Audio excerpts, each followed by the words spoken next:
our glory. We the Ambazonian, special loyalty. Praise to our Savior who granted us the freedom. Allegiance to the hero for God alone we gather. Glory to glory, we rise and never to fall. Here in a nation, flowing rivers and holy. Glory, glory, glory to the Father for making you a nation, a joy forevermore.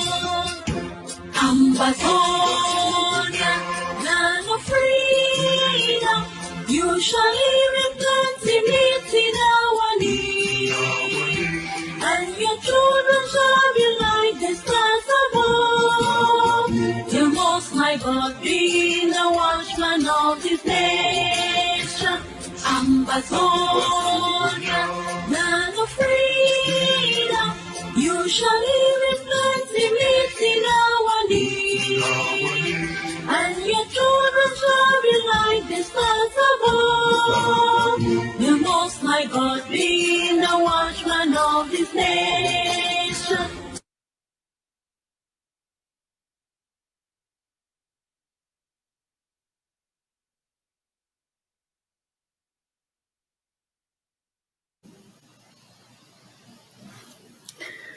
Hello, everyone, fellow Ambalanders. Good morning, good afternoon, good evening, wherever you may find yourself this time of the day. Today is the 16th day of September 2024, and I am so honored and delighted to be sitting or appearing on your screen at this hour of the day, bringing to you the most important things that matter in our revolution at this time of the year. Today, I'm hosting no other person but the leader of the Ambazonian War of Liberation, Dr. Cho Ayaba, the singular person who has stood his ground to bring freedom to the people of Ambazonia. Dr. Cho Ayaba is the only leader who, when he sneezes, Yaoundé catches cold because of his action on the ground, because of his action at the level of the international community, and because of his action within amongst Ambazonians. Today, ladies and gentlemen, like I said, get your questions ready. It's going to be hot. It's going to be answering all the questions that have been lingering in your mind. He is a freedom fighter. He is an encyclopedia. He is all that we need as a leader within this revolution. So get ready as I bring to you the leader of the Ambazonian War of Liberation and the president of the Ambazonian Governing Council, Dr. Cho Ayaba, for your for understanding of anything that you need this evening. Mr. President, you know, sometimes I find words so hard to even describe you or to even introduce you because I don't know which to use. You have so much around you that I don't even know. I often lack my own words to describe you. Welcome on board, sir. Thanks a lot, PS. Thanks for your kind introduction. Wow, thank you very much. It's always an honor to host you. It's always an honor for Ambazonians to listen to you, talk to them, because each time you come on board and speak to your people, it gives them encouragement, it gives them hope, and it gives them that zeal to keep fighting because they know that with you at the helm and with you as a leader to them, there is hope for Ambazonia and freedom is indeed around the corner. So thank you very much for creating out time from your busy schedule to sit here and talk to your people. This is how important Ambazonia is to you. So ladies and gentlemen, once again, I said this was going to be a very hot seat. You know, when I come with him, I don't mince my words. I hit where it hurts the most. So be ready. Today, sir, we have said we will talk about a lot of things in the Ambazonian War of Liberation. How are you, Dr. Cho Ayaba? How are you, sir? I am glad to be counted amongst the living. Thank you. We don't, most of the times people don't ask how you are faring. They only want you to, know how they're faring. They don't even care how you're feeling. So I'm happy to know that you're well, you're strong, and We are glad to have you the way you are. So today, Mr. President, how is Ambazonian doing? If last week was any barometer of how we are doing, I can say we are doing pretty good. Perfect. That is awesome.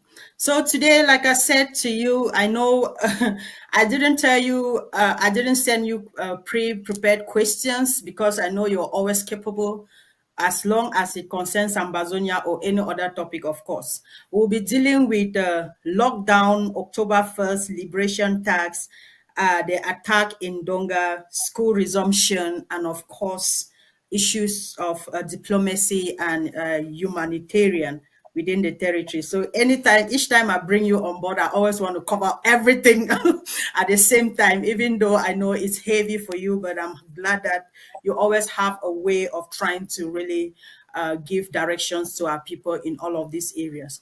But before we go forward, Mr. President, you came out last 2 weeks and you announced it's been a lingering question in the minds of people. A lot of calls have been coming, a lot of people asking questions, a lot of doubts in the minds of people. There was a declared lockdown. You declared a lockdown throughout the national territory of Ambazonia.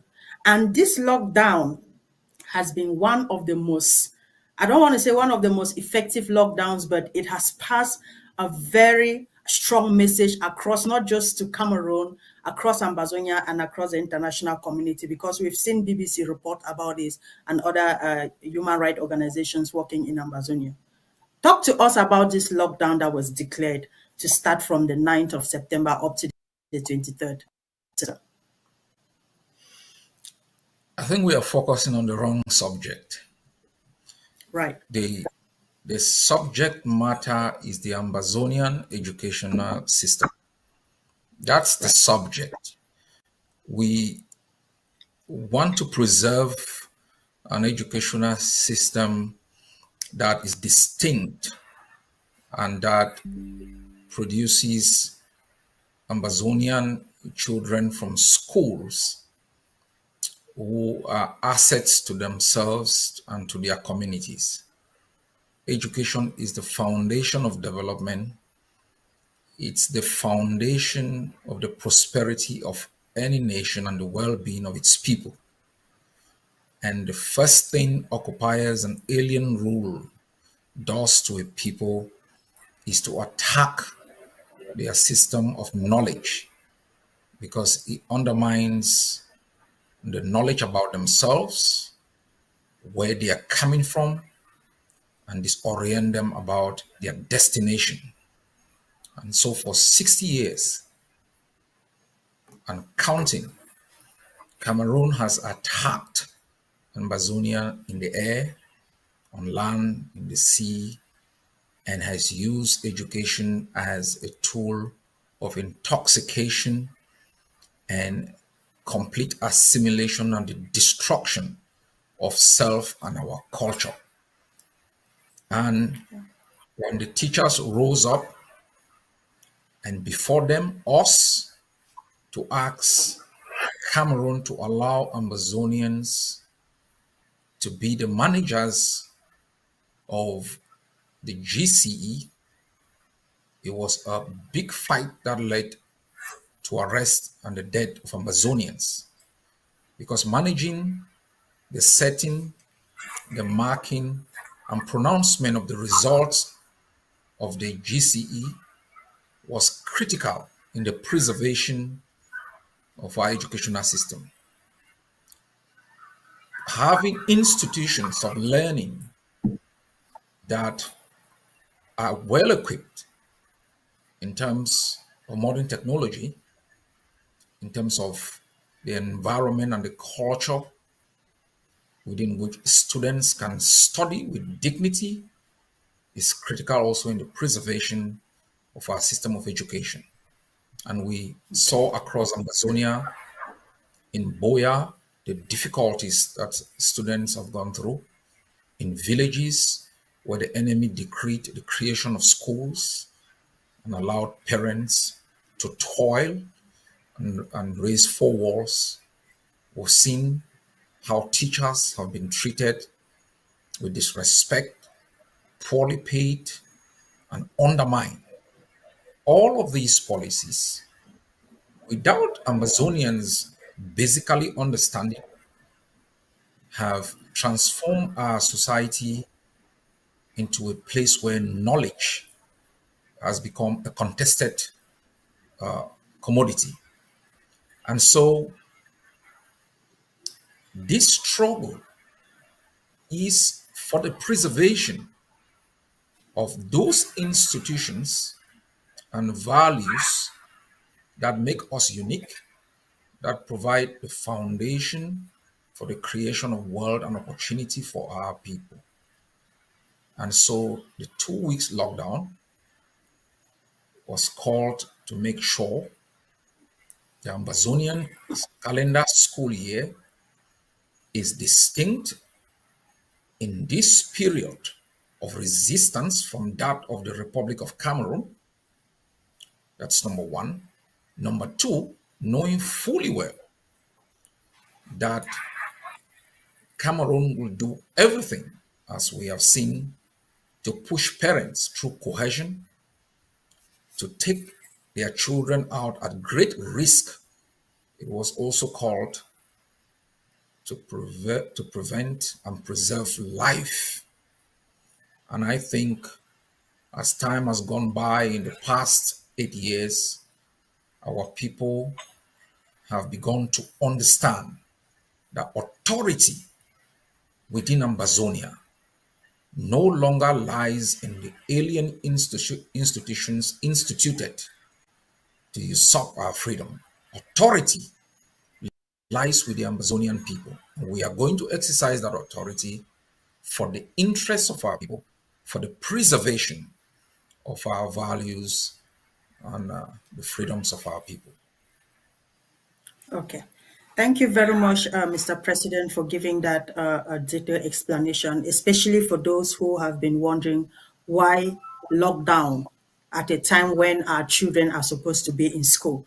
But I'm also, based on what you've said there, Mr. President, does it mean after these 2 weeks lockdown, the children are going back to school? And what school will these children be going to? Will this be Ambazonian school system, or they'll still be going to the La Republic school systems?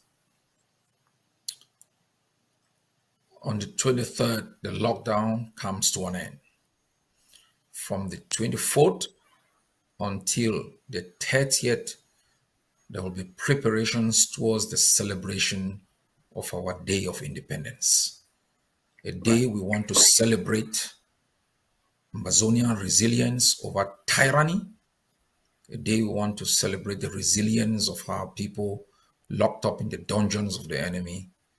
A day we want to celebrate the lives of all those who have been murdered by these kidnappers and bullies, and make sure that we tell their parents their children did not die in vain. The day we want to preserve in history for the generation yet unborn as the day that brave men and women rose up from the dusty alleys of Ambazonia to fight for their freedom. On the 2nd will be the commencement of the Ambazonian school year. We have put in place a curriculum of education that is progressive in nature. We have also banned every school called government schools within Amazonia that are under the authority of the Republic of Cameroon.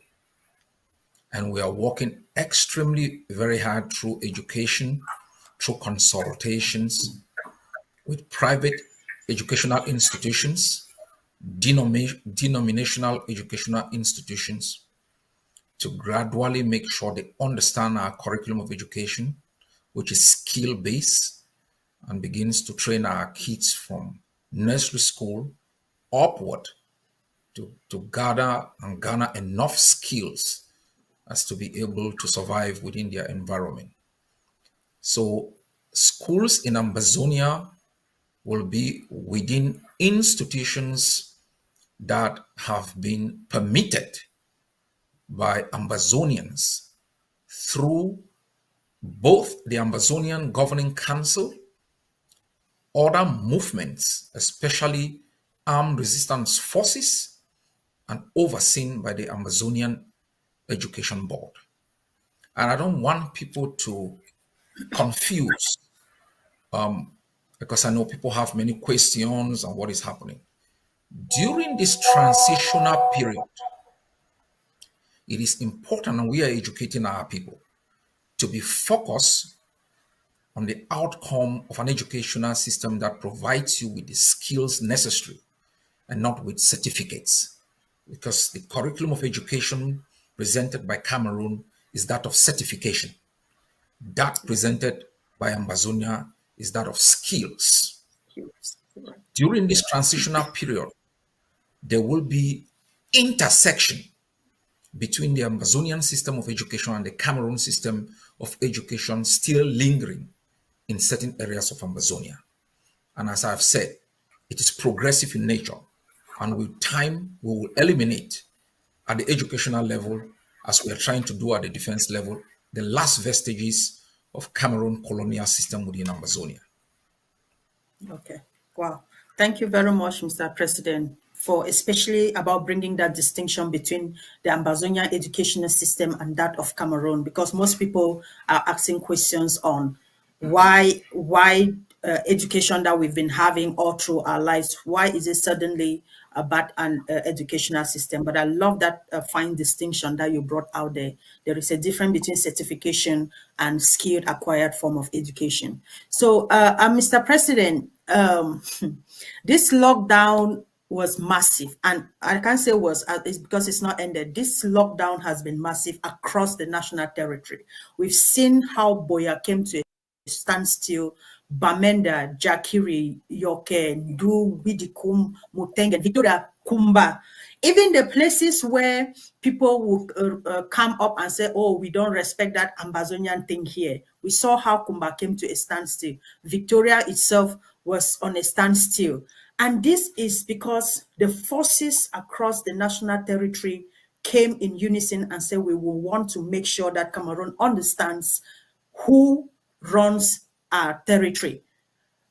We've seen videos of General Kapo aligning himself on the day of the start of the lockdown to the end, and we've seen the dispendables of Ndian and other forces who came out to talk about this lockdown. Mr. President, how much work or what did you do as the commander-in-chief of the defense forces on the ground to be able to bring these forces together, despite what has been happening in the past years of this being here and there? What did you do, or how were you able to coordinate and bring these forces together to work in unison the way they've done so far, especially on this lockdown issue? It begins with giving them ownership of outcomes and processes. You know, when people look at me, they feel like I dictate decisions. No. So first, you try to throw an idea to these forces and explain and let them make the decisions, because they are the ones that will end up implementing those decisions. My job is to regulate some decisions they make, to inject reasoning in it. Most importantly, is to justify that decision to the Ambazonian people and to the international community. Because there is a lot of propaganda from both the international community, Yaoundé, and some internal spoilers that our resistance against the intoxication and certification-based approach to Cameroon's education is designed to stop our children from going to school. It needs a lot of explanation. Once the forces believe they have ownership in the decision-making process and in the victory that is achieved, there is alignment. There are always difficulties, since you have different blocks, sometimes with different interests, different economic realities, different influences. But I do my utmost best, even before we reach the point of such decisions, to make sure I maintain good working relationship with all forces. I speak for them, I applaud them, I show them that I care. And I make them understand that Ambazonians, despite the noise, care. But we cannot succeed even in the best of decisions we make without the Ambazonian people understanding the merit of those decisions, how those decisions will help, to push our struggle forward. And this is where I always talk about authority, because when we look when we look into our struggle, we are looking at the tangible independence as a tangible commodity, taking the land, having forces. There is also the intangible, invisible, the exercise of authority is quintessential, in the survival of occupation. And for every decision we make, when the towns are ghosted, I bet you will need to sneak into rooms and homes occupied by Cameroon authority. We put them in shame. We put them in their place. For once, a people battered, a people shattered, who have been described as 2 cubes of sugar, nothing to offer, suddenly feel a sense of power. And I think Ambazonians, in the difficulties we face, the contemplation about the merit of policies, should sometimes take pride in outcomes that empower us as a people to make decisions over the lives of our children. Wow. Thank you very much, Mr. President.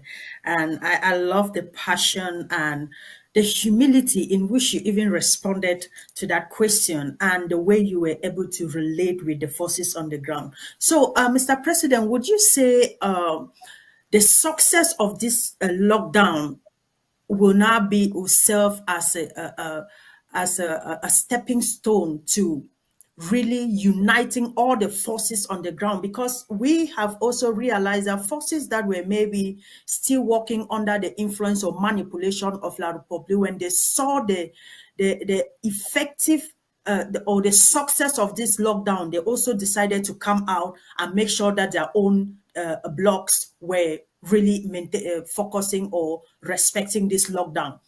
The way they saw the effectiveness of this lockdown across the territory, the ones that were trying to hold back, still work under the influence, said, no, if we stay back, then we'll be left behind. They started coming out to make sure that their blocks were also really respecting lockdown. Would you say this is a giant stepping stone towards really having having a close working relationship with all the forces on the ground and unifying all the forces on the ground, especially as we move towards October 1st?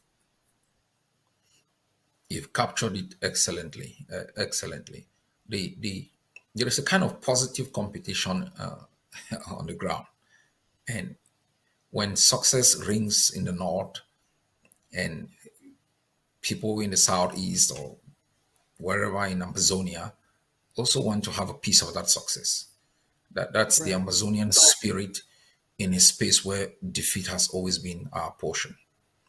The second issue is the forces have always been united.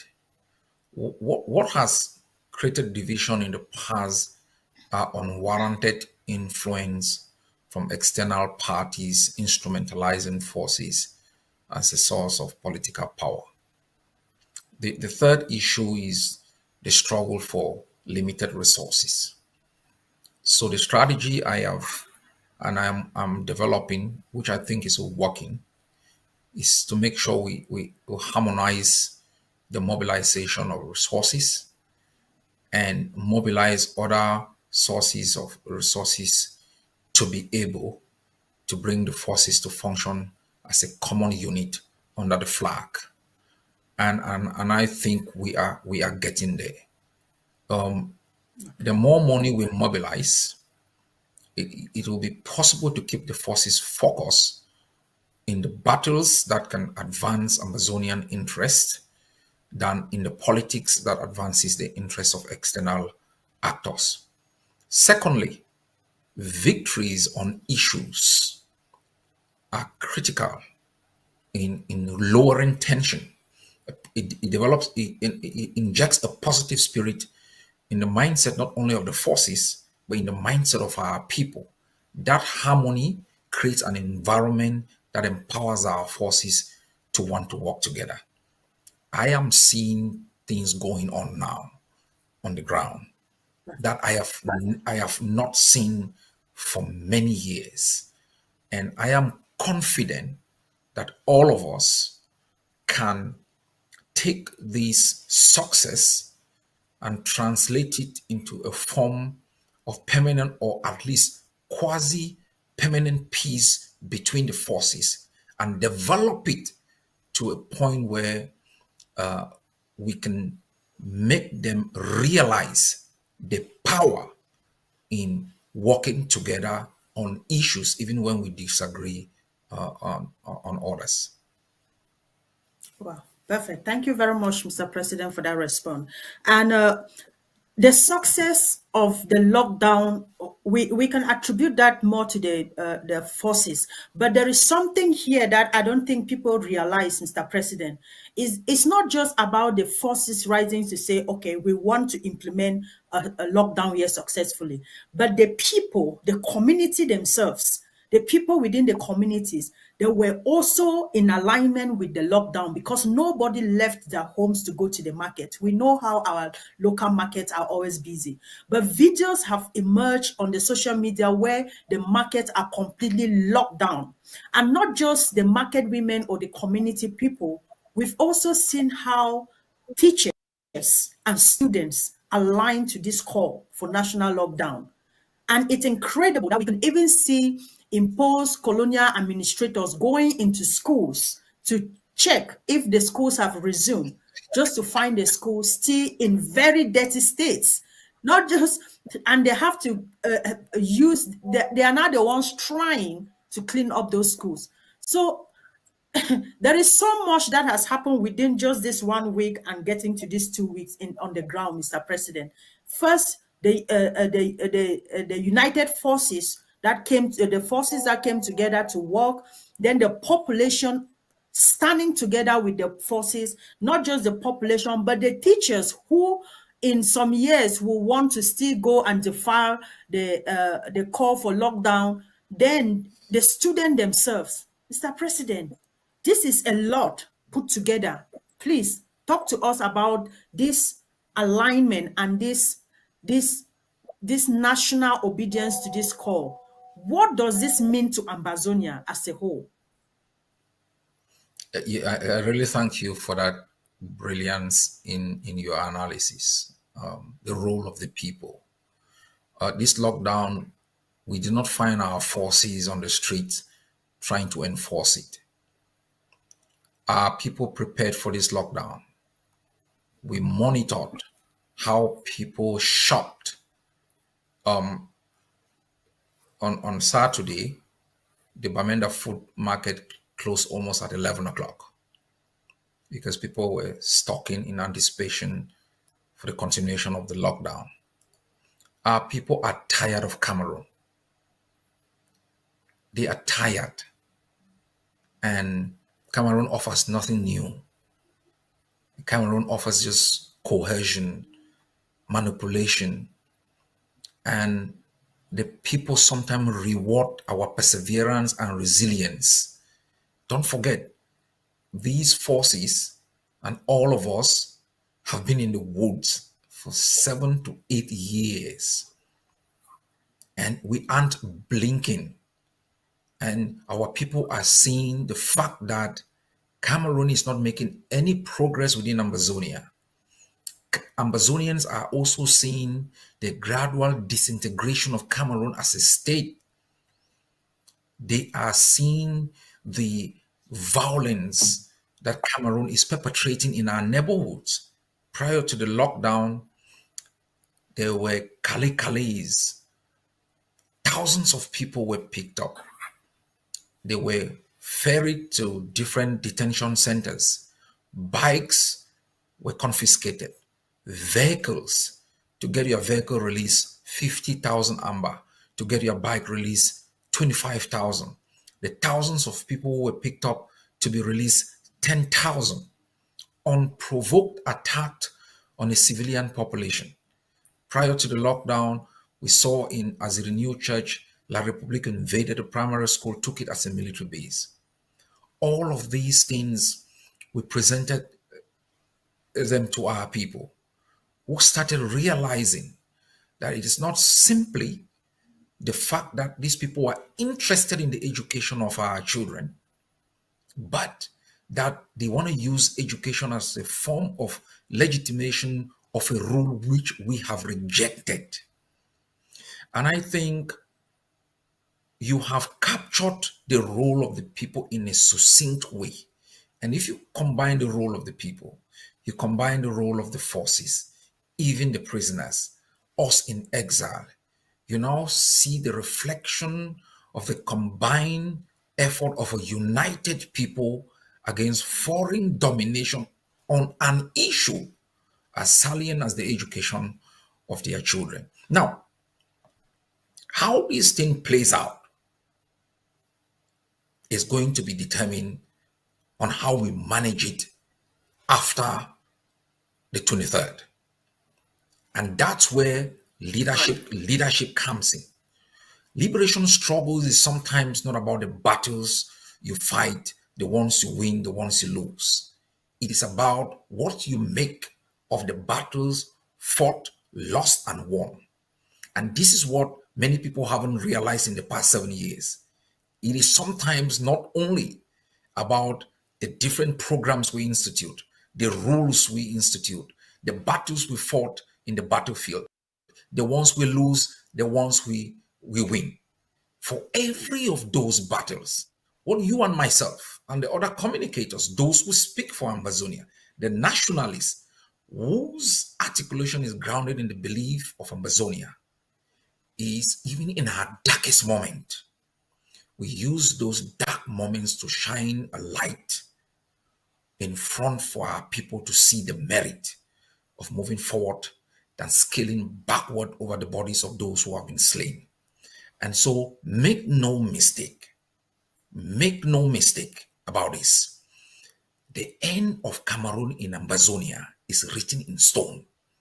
Whether they fly to the moon, they go to Mars, their authority in Ambazonia is buried once and for all. And this is the gift this generation has given to those who live before us, to those unborn, and to other people yearning for freedom in the continent.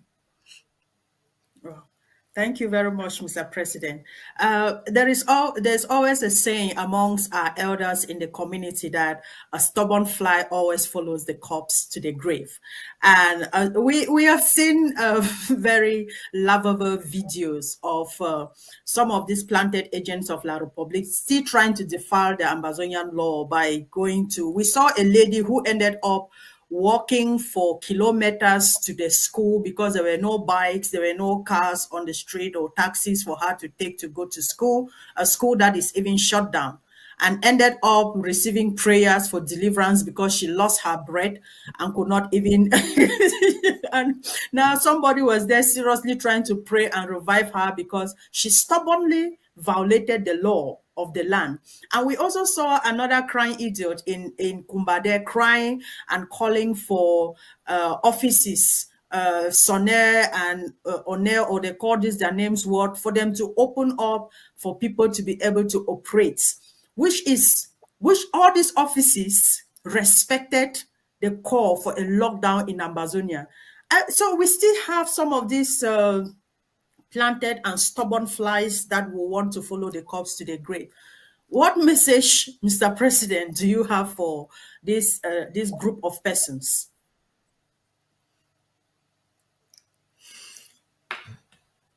Listen, and Ambazonians should understand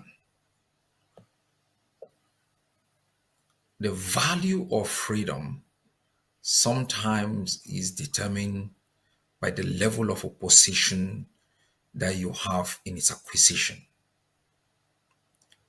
In the darkest period of the Norwegian struggle against Adolf Hitler's invasion in 1940, Norwegians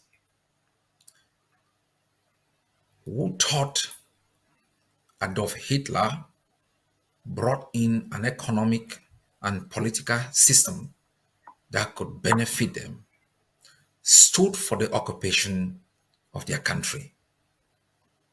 Teachers rose up in this country against the indoctrination of the Norwegian educational system. Over 1,000 teachers were picked up, flown to the northern part of Norway, which is sometimes minus 40 degrees. In France, Hitler ended up putting in place a Norwegian as prime minister who decided to betray Norway. The King of Norway fled Norway in 1940, first to a city called Molde, then with the entire cabinet fled to London.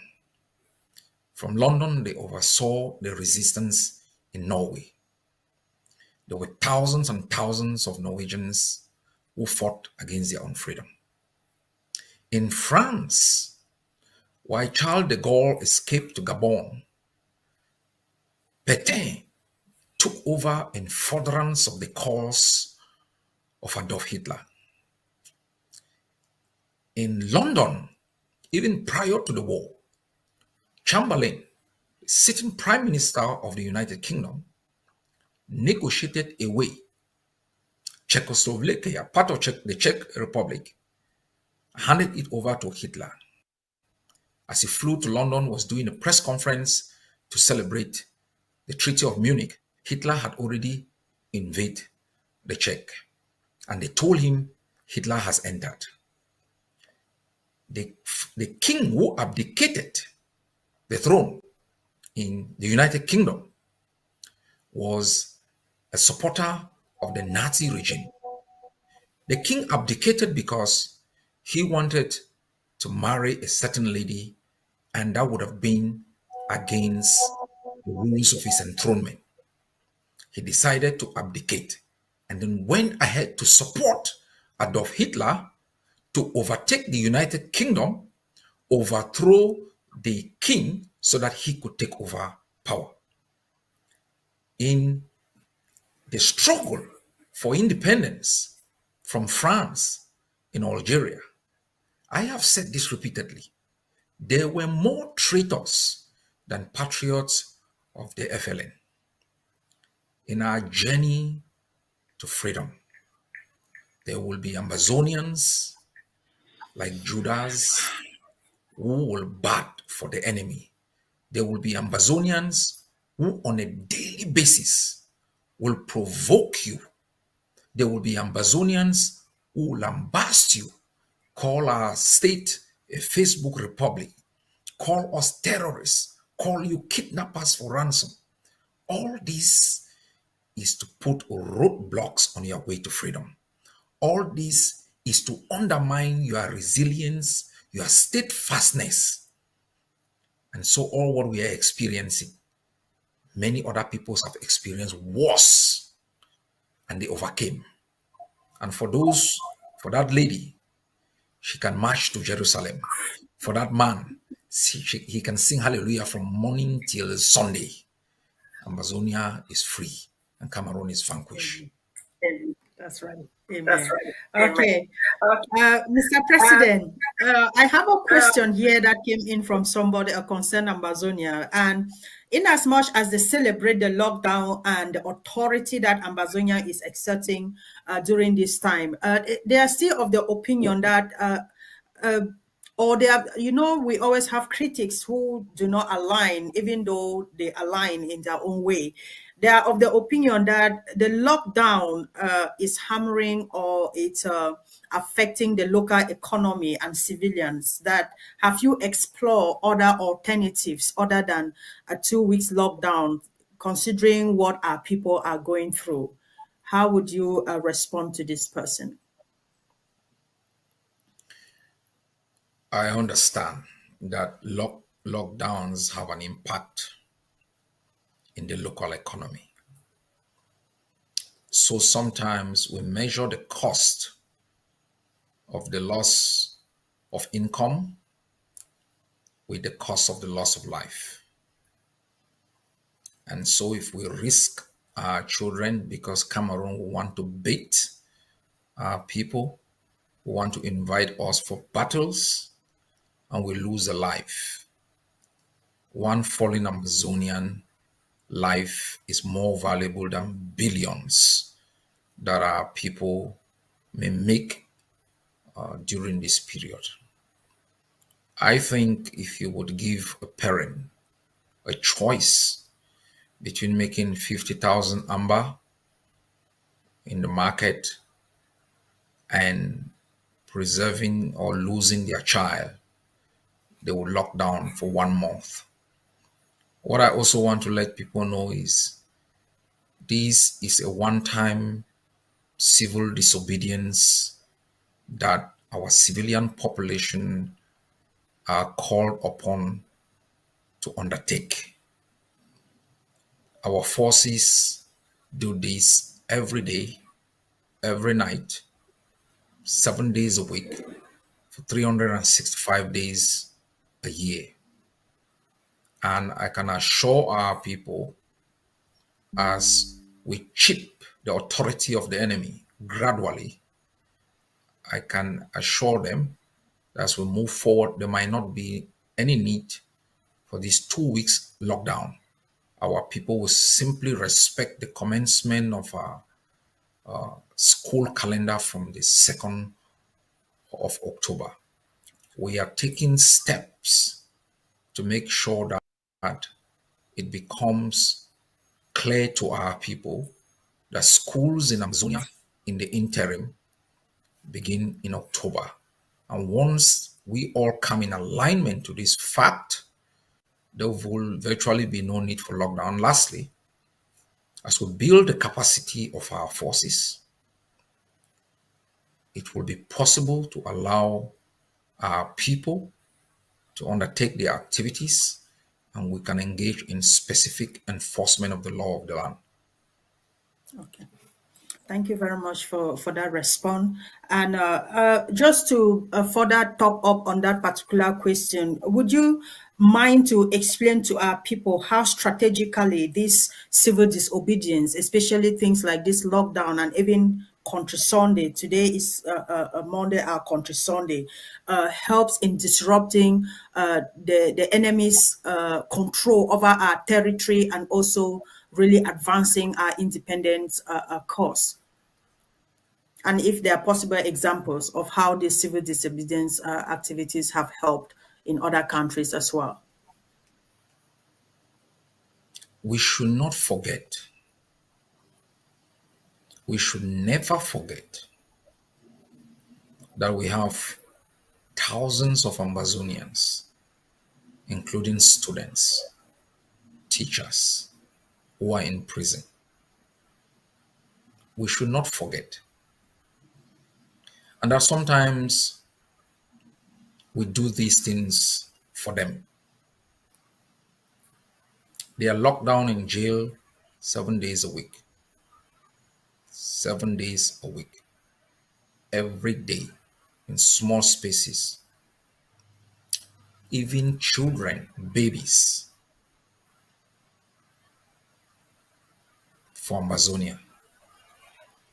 And if we are called upon to lock down maybe once a week, it's a necessary sacrifice. It's also important for our people to understand that for 60 something years, what Cameroon did was to make the sense of nationalism totally impossible. It chipped away through policies, practices, propaganda, and intoxication, our own being and an identity and a belief in ourselves. The foundation of long term resistance against foreign rule and domination was destroyed through calculated policies and practices that undermine our identity, made us to hate our villages, our cities, our names. And so, lockdowns are forms of collective resistance that conscientize the Ambazonian about who we are, how distinct we are from Cameroon. It identifies through our action the enemy, and it undermines the authority of the enemy in several ways. Take note, we will never calculate and estimate the number of people that Cameroon may be able to kill on Mondays if we allowed people to just get along. We will never be able to know the number of students who may die if Cameroon attempts to bus in children, to make sure that teachers are penalized, coerce teachers and parents, as we've seen in different places, shops being locked, sealed, vehicles being burnt, broken for simple civil disobedience. So, in answering your question, civil disobedience is part and parcel of the conscientization process of a people who have been emasculated of their right to their own identity, to their own lifestyle. It is a collective message sent by a people peacefully to both the occupier, the international community, those in jail, the IDPs, and the refugees, that we as a people stand together in opposition to Cameroon's rule. Okay. Thank you very much for that, Mr. President. I will want to get back to that school. It's very important because when it comes to the education of our children, you are a human rights scholar, and we all know the importance of children's education. But I want to get into the dogmatic or the talks of the church. We understand that that the church got so political into this issue that we heard that Reverend Funky began calling Christians or announcing from a reliable source and from a Christian who was in church that day, calling for Christians to come out with peace plan to protest that the lockdown should be lifted and for children to go back to school. And we also know that last week you responded to the Archbishop of Bamenda, who came out calling for school resumption and advising that parents must send their children to school. And that is not it. That's not all. We've also seen a video, if Comdeb will pull that up for me, a video of the apostolic nuncio also calling for school resumption in Ambazonia. And in all of this, I'm trying to get the rule of the church in all of this thing that I've just said now, Mr. President. If Comdeb will pull that video up and play it, I will really be glad for us to hear what he said, and then we come back to the role of the church, the role that the church has played so far in this revolution and what it is doing in the revolution. If Comdeb does not have that ready, Mr. President, the church, which is supposed to be an habitat or a place of a peace, a place that calls advocates for peace. But the churches in Cameroon have rather stood by, watch the people of Ambazonia murdered in cold blood in their numbers, and they've done nothing. They've rather come out to speak for the enemy. What do you have to say about this, Mr. President? It's a sacrilege. It's a sacrilege when you think about the role that Desmond Tutu played in the defeat of apartheid. If you think about the sacrifice of the life of Martin Luther King Jr., if you think about the role that Pope John Paul II, the first non-Italian Pope for the last 450 years, what he played in the liberation of Poland, you will look at the Funkies and the Nkeyas as idiots. They are a disgrace to these denominations and cowards when you compare the resilience of Christ himself in the face of tyranny. We watch in Bali, in church, the enemy fired bullets in church, got people wounded. Funky lacked the courage to even speak for the wounded. We've watched in the past days thousands of our people kidnapped, locked up. Okay, has not mustered the courage to speak for the downtrodden. They are all part of a cartel that have taken the country hostage.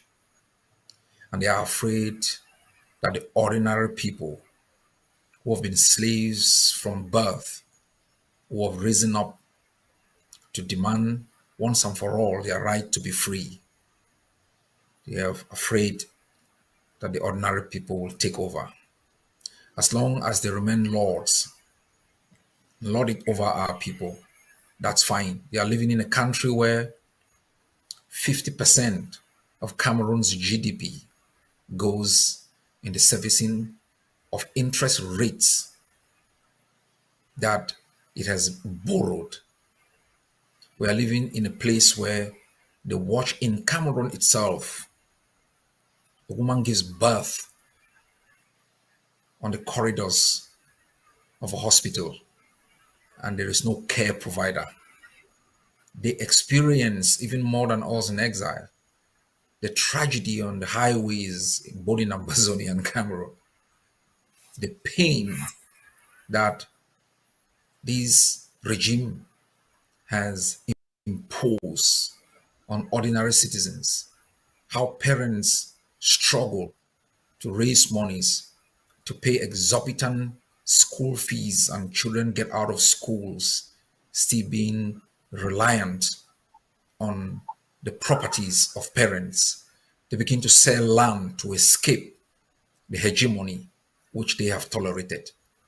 They watch Ambazonians in prison, people chained on their beds. They die. They watch a pastor in Mato because he waved our flag, murdered. A few days ago, a pastor was killed, Mbakwa in Kwen. Not a word uttered because we don't matter, because we don't count.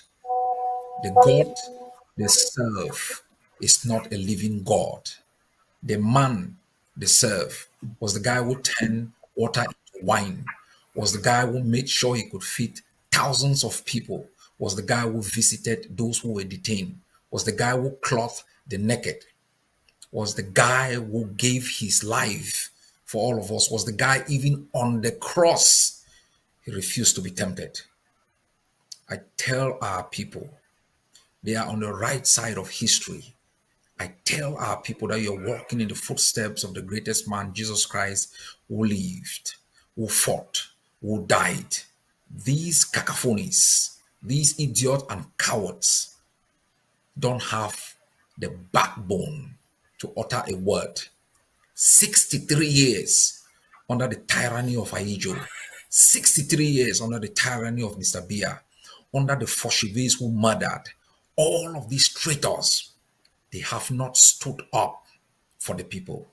They are a disgrace, and we have risen.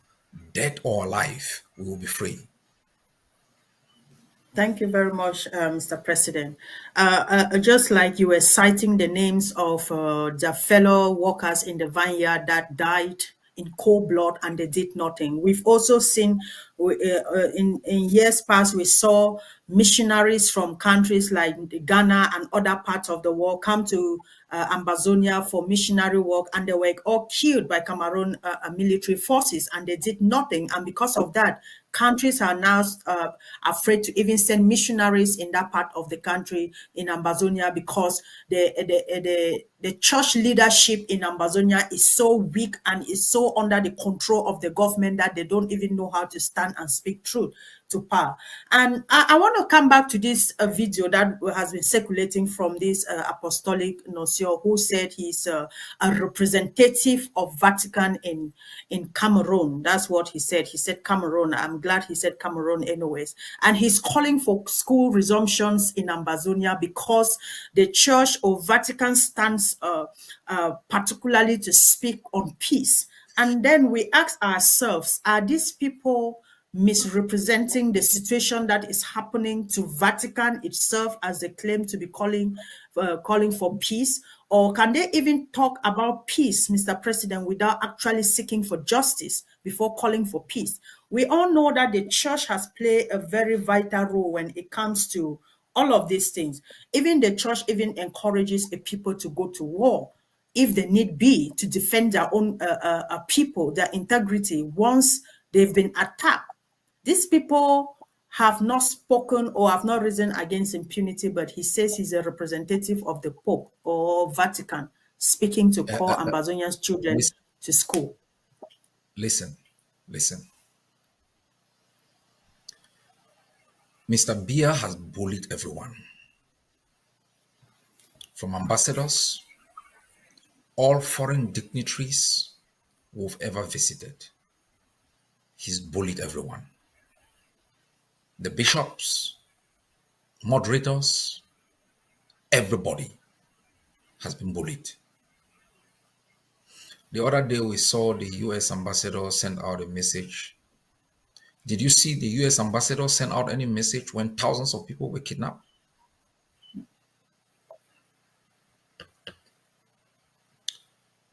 What I can tell Ambazonians is that, as I said in Washington, your freedom is in your hands. It will not be given to you on a platter of gold. It will be fought inch by inch, block by block, neighborhood by neighborhood. That is how you will acquire your freedom. Everybody will betray you. Everybody will use you like a banana. One of the things I want to let our people know is this.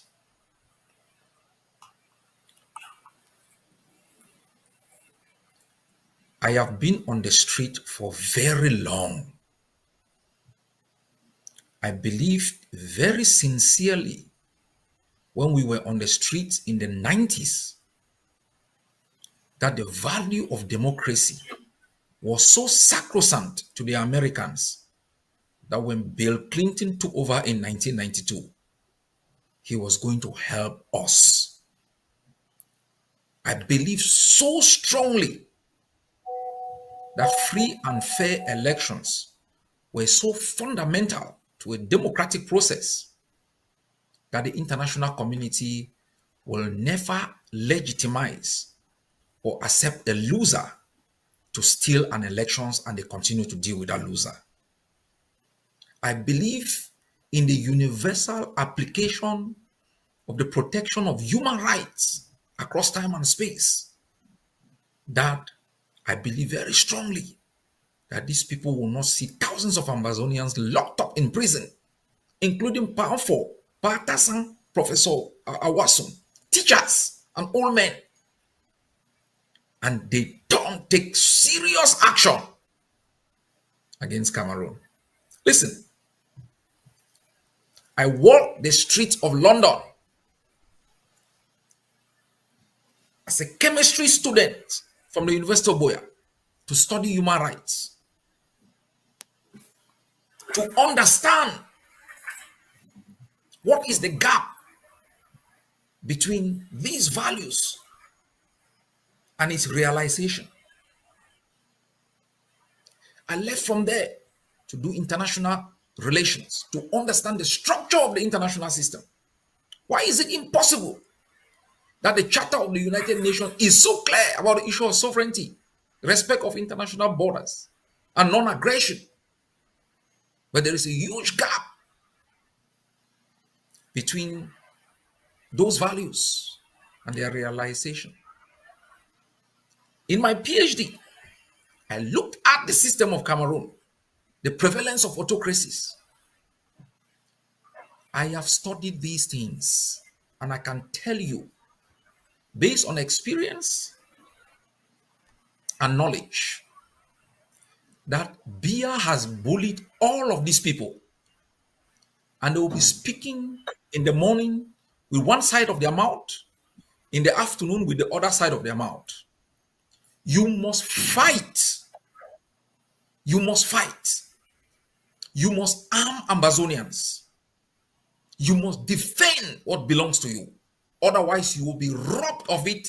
You will be put in jail and you'll be turned into a slave forever. Nobody gives a damn. Nobody gives a damn about you.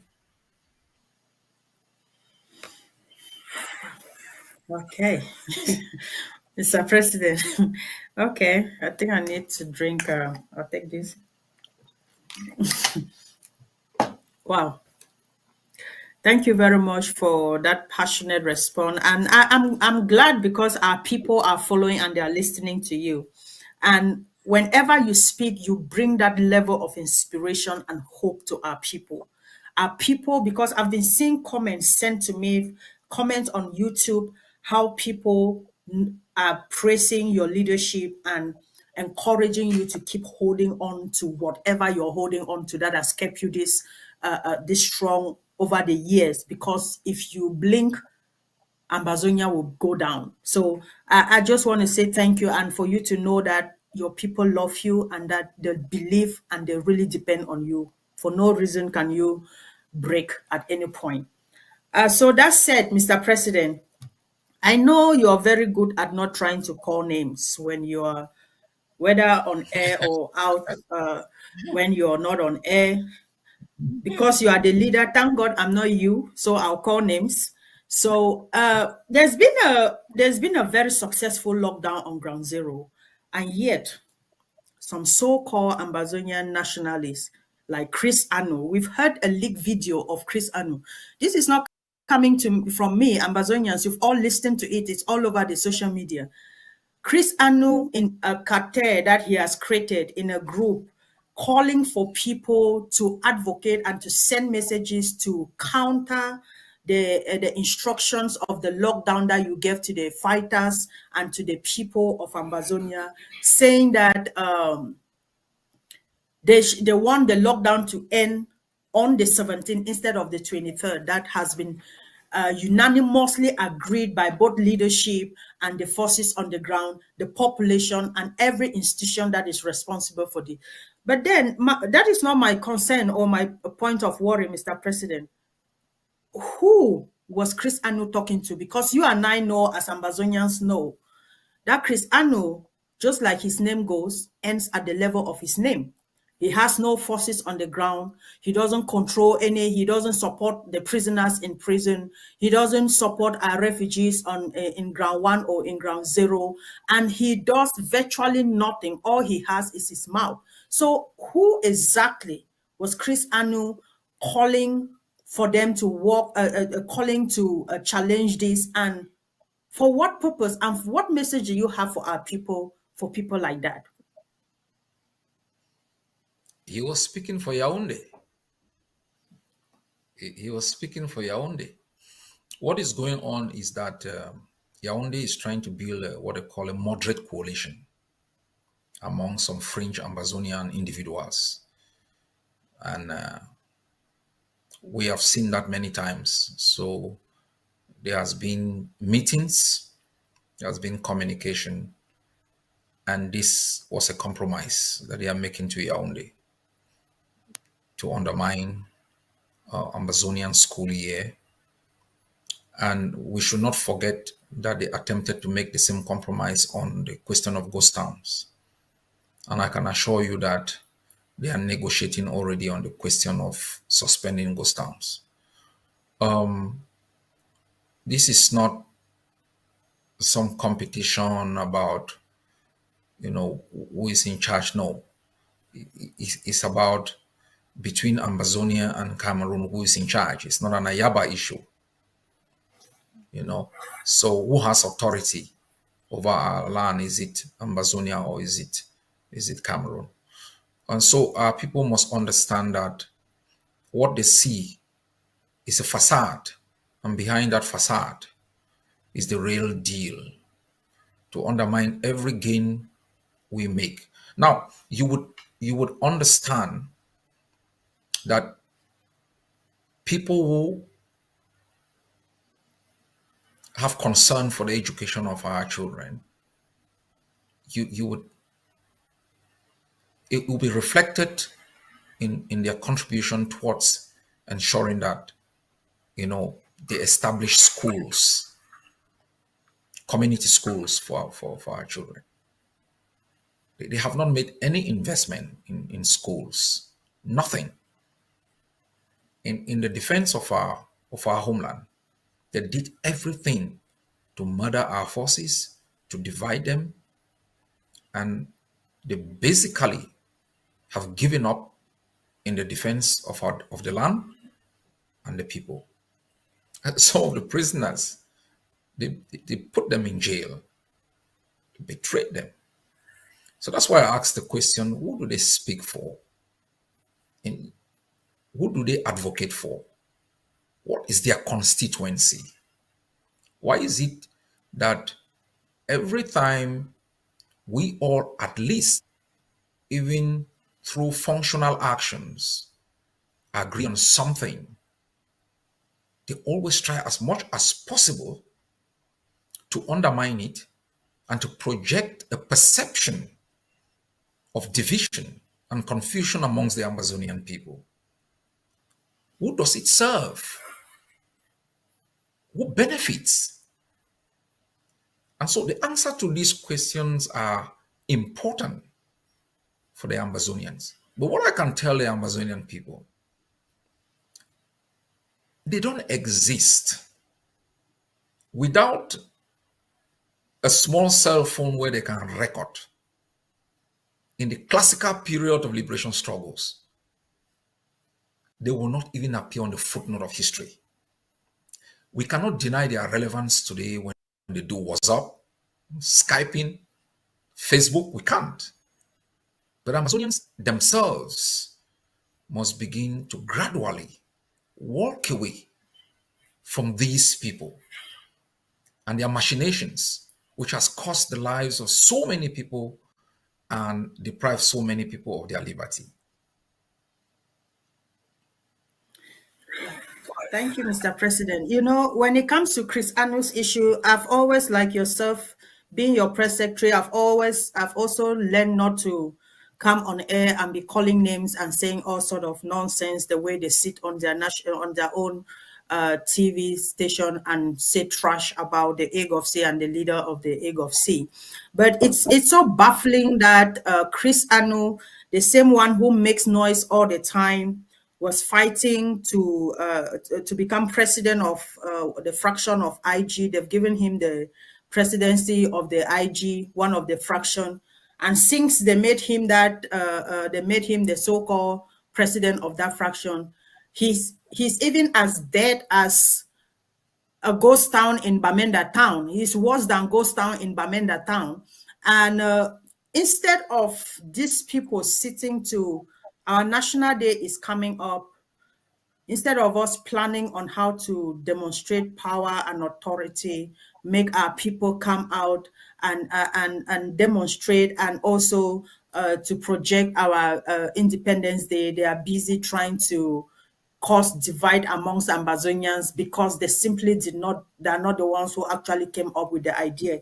So I am glad that you've made it clear to Ambazonians that this is not about Ayaba, but why not about Ayaba anyways? Because if not of Ayaba, we wouldn't be where we are today. That's a fact. Nobody can deny it.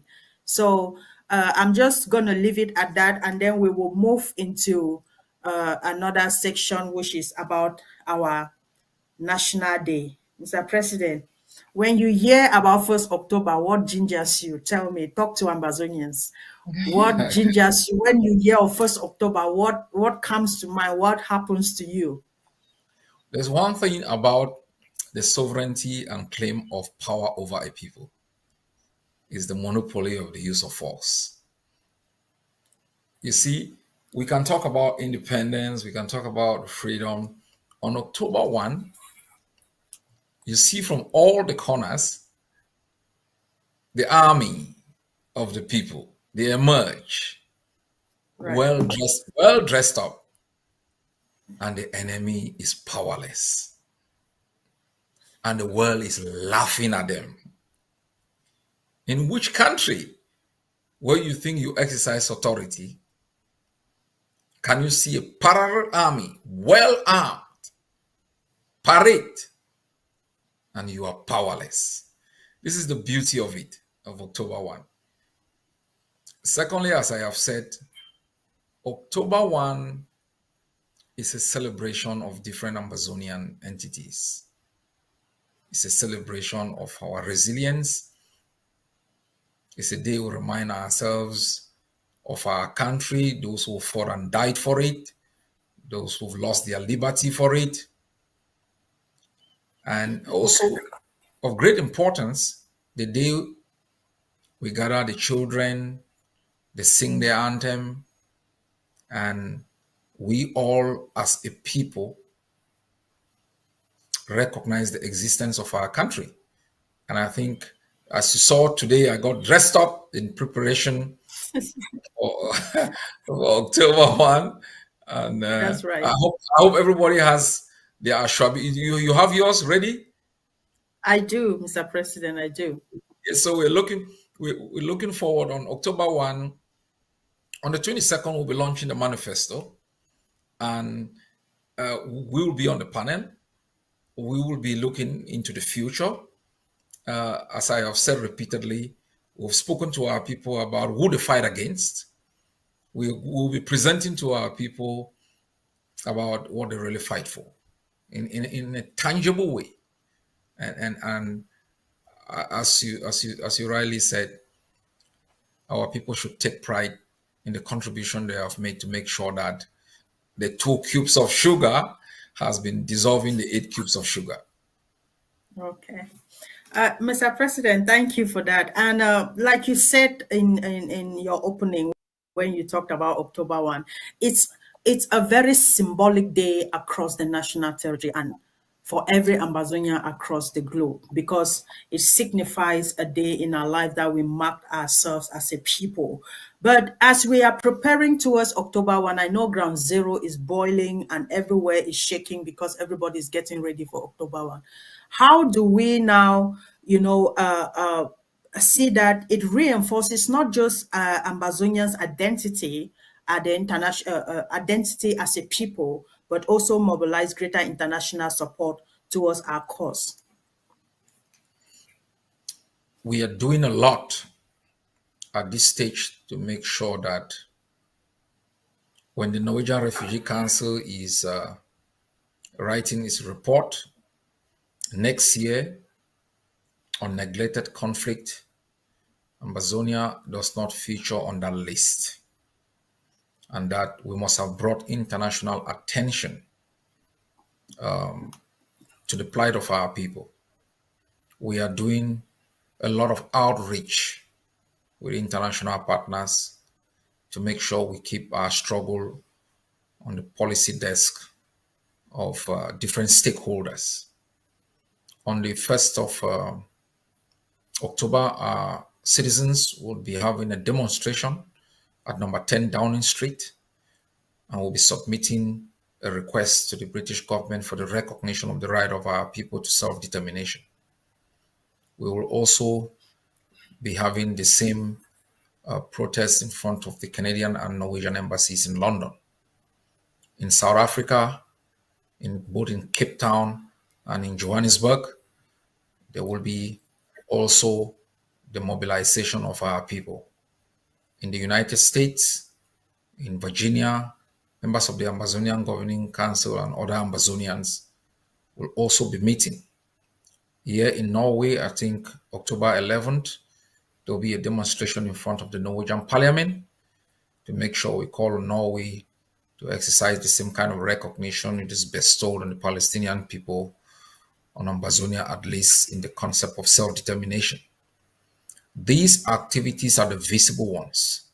You add these to all the other subterranean activities that we are undertaking to make sure that we project Ambazonia, we make the world to understand the only alternative to political predictability and stability in the Gulf of Guinea is the independence of our country, other than the chaos that has been existing as a cartel in the past 60 years. And then on October 1, on ground zero, we will be having massive activities. And I take pride in all of the preparation and investment. And I thank all of our citizens who have made generous contribution towards supporting ground zero, and thank the bravery of our people who have not given up on the celebration of this day as a reminder of why we exist. Thank you very much, Mr. President. And are we hoping to see a unified force rising to celebrate October 1 the same way that they've risen and celebrated or have respected this lockdown in Ambazonia? Yes. We have. My office has made investment in the ADF, in the ARF, and I have asked them to work together to project strength and show a face of unity to our people. We are working very hard to make sure that we can institutionalize these processes. It will take time, but I am very much sure that as our people redouble their effort in terms of their commitment with the liberation tax, sooner than later, Ambazonian army will emerge in certain places and exercise a static control. Perfect. We also still have naysayers, even despite our successes over the years while celebrating October 1. They're still asking the question, how the population security, the people coming out to celebrate October 1, how do you guarantee their security? How do you answer these people, Mr. President? On the 22nd of September 2017, millions of our people were on the streets. On the 1st of October, the same year, millions of our people. Every October 1, we have celebrated independence across the national territory. Our Ambazonians should keep pessimism aside. You know, those who went to the moon to conquer new spaces. I mean, people have been sending spaceships to Mars, and we are still here on planet Earth, you know, walking at tiptoe stands, begging for our rights from a country that has no powers. We should be optimistic. We should believe in ourselves. All the time, we question our own abilities. We gain victory and take that victory and hand it over. You know, 1954, Ndele had led our people out of the Eastern House of Assembly without any situation. 7 years later, we took that victory and handed it over to Cameroon without a fight. And then accepted to be part of the total dissolution of the Ambazonian state. See what we have gained in the past 8 years. We still spend enough time questioning our progress. I think we should develop some courage in the way we talk about the strides we have made, in the way we talk about the investment in treasure and blood that our people have made and continue to make. We should ask ourselves this question: what will happen to Cameroon when the ancestor dies? And what do we want of Ambazonia when chaos visits Cameroon?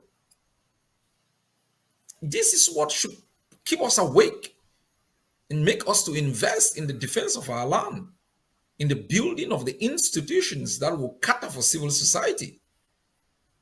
Even for 1 second, you say, I don't want to think about the Ambazonian independence. What do you think will become of our territory when the ancestor dies and there's rebellion in the north of Cameroon, maybe rebellion in the center, southeast? Right. What will be your stake in this chaos?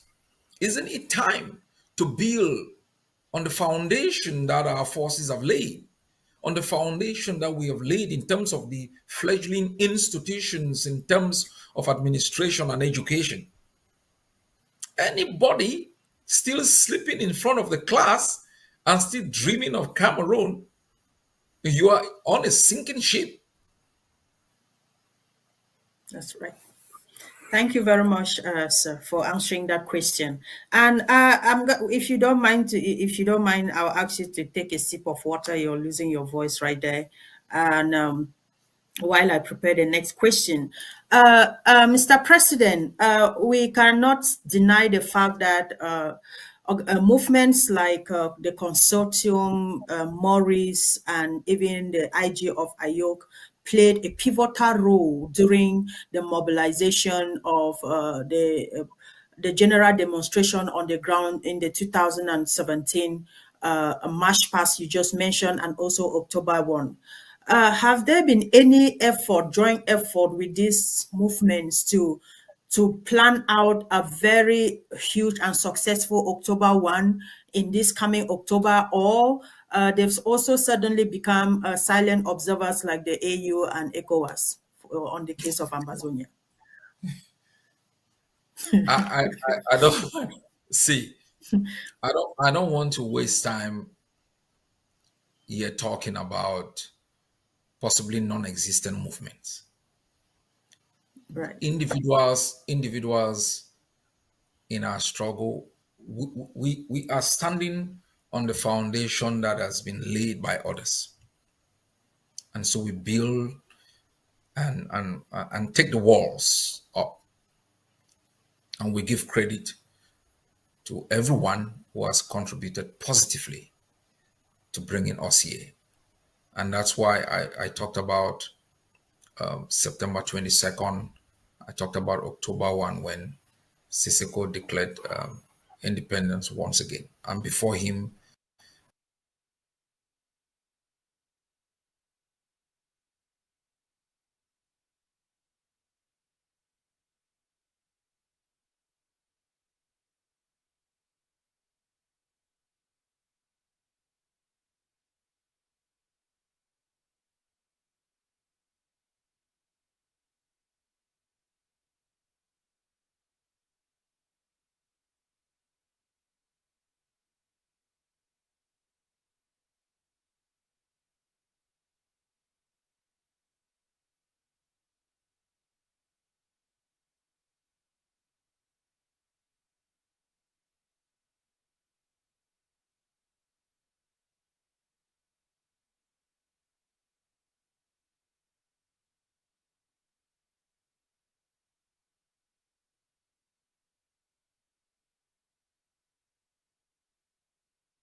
acts to be treated as liabilities in the land of their birth. My role is to make sure that this generation does resistance to the next and abdicate our responsibility to deliver to our people a freed homeland. And this will be done for the interest of the Ambazonian people. Okay, thank you very much, Mr. President. In terms of October 1 preparation, I know that in the days of General Ivor and General Efang, they always have a way of conducting this level of community mobilization to continue to educate our people and encourage our people to come out and celebrate their Independence Day. Do you think since the passing of General Efang, this Independent Day have the people on ground zero received that kind of community mobilization to still come out to stand on Independence Day the way they've been doing in the past years, Mr. President? Nothing will change. Believe in the spirit Right. of the Ambazonian people and believe in the leadership I provide to make sure we use this day to disgrace and humiliate the enemy. Whether there is one soldier in the battlefield raising the flag, Independence Day will be celebrated in Ambazonia on the 1st of October. Perfect. Okay. Mr. President, let's talk about the groundbreaking project that has kept Ambazonians on their feet and they've all been celebrating. We are talking about nothing but the liberation tax. It's actually a project that is so close to your heart. I know how you're moving from one place to another, how this information is coming in. Mr. President, it's been 2 years since the implementation of the liberation tax. Not 2 So, years. talk to us. It's 1 Almost year. 2 years. Oh, 1 1 year, year. I know, just 1 year and few months, and I just wrap it up on when it was implemented based on the years. So Mathematical it's been man-ups. a huge, it's been a huge success so far. But talk to us about this liberation tax. What have been the success story or even the challenges of the liberation tax to the people? The greatest success of the liberation tax is that it has instituted a certain form of accountability among soldiers. And by the very nature of its design, it has built a relationship between our forces and the civilian population. It has harmonized certain collection of funds from the ground. It has eliminated unnecessary checkpoints and extortion and harassment at those checkpoints. It has made sure that forces do not step into death celebrations where people are mourning. And it has also mobilized resources that we've really invested in increasing the armament capacity of our forces, helping education, and making sure that we can deal with certain pressing issues that constantly requires funding. And the conversation that has taken place has been very, very important in strengthening Ambazonian nationalism. Whether you've been on the side of positivism or on the side of negativism, this has been a conversation that has helped us as a people discuss about policies, discuss about strategies that should take our struggle forward. And I'm very optimistic that we are just getting started. Okay. We understand that when you launched the liberation tax, you promised Ambazonians that the resources that will be generated from the liberation tax will be used to reinforce and to arm ground zero to the teeth. It will not only arm ground zero, it will help curb down. I know you've mentioned some now that you're talking, curb down extortion. Our forces will literally serve as police within the community, protecting our people. The resources will be used for humanitarian purposes. It will be used for our schools, community schools, but most especially, it was going to give them a sense of belonging to be part of the liberation struggle, being the primary investors in the liberation. So, how has it been with reinforcing the ground with the resources coming from the liberation tax? Are you still holding to a particular amount to be able to release for purchase of animation for the ground, or you've already started and this is seen on the battlefield, Mr. President? We've already made investments on the ground. We alone has received more than 20 million in terms of liberation tax. Momo, about the same amount. Boyo, we've provided, I think, 5 million to Boyo, even though Boyo does not mobilize liberation tax and invest into the central treasury. We've invested in Meme, we've invested in Meza, and we'll continue in our investment. It's war, so I will not lay the cart completely on the table. Okay. But yes. So, yeah, go ahead, sir. Go ahead. Yeah. So are you saying that since the implementation of this liberation tax, all the counties of Ambazonia have really been responsive, or are there particular places that have not responded to the call for the liberation tax? I will not give a kind of a detailed breakdown, but the response has been positive across Ambazonia. Of course, like in the armed resistance, there are certain places that have made more investment, and others will need time. And we can see the fight back from the enemy because of the success, not only in the financial intake, but because of the fact that taxation by us is a direct attack on the authority of the enemy to extort our people. So Ambazonians have responded positively both on ground zero and out here in the diaspora. There are people out here who've paid their tax for 10 years already, just because of their love for what we're doing, their trust in the leadership that we provide. And I still call on all those who've not paid their tax to do so. You'll be proud of yourself as time goes by. When you hold that receipt and look at it as your commitment to the freedom of our country, despite the ups and downs that we go through, the difficulties that you face, history will record it as an investment that was well made. Mr. President, before the implementation of the launching of the liberation tax, we used to hear a lot of extortion, kidnapping, people asking money during burials, roadblocks, and all that. But there's been a huge change from when we started implementing the liberation tax, people paying their liberation taxes. We've not heard this issue of people asking, forces asking for payment before barriers, then roadblocks, and all of these things. And this is all because of the liberation tax. So what message do you continue to have for our people so that they understand the importance of this liberation tax? Because it has really been a huge success. We've not had any of these reports coming in again.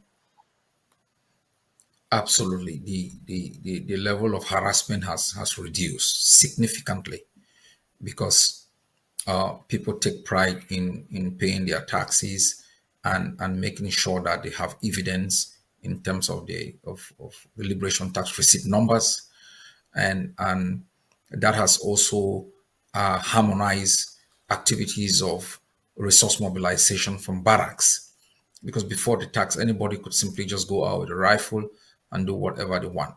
Now, what is the name you are going to give to somebody when you want to illegally get monies from that person? So if you arrest somebody at this particular stage, the only thing you can ask is the liberation tax, or if the person has violated a particular law, to pay penalties for the violation of that law. Otherwise, if you simply just go pick somebody who has not committed a crime, you're doing kidnapping. And so we have seen, even during the period when I created the anti-kidnapping czar, we did not see a dramatic reduction in extortion, in harassment. But since the institution of the liberation tax, we have seen statistically a great reduction in the amount of harassment that was committed by our forces. What we have seen going up is the harassment by Cameroon forces.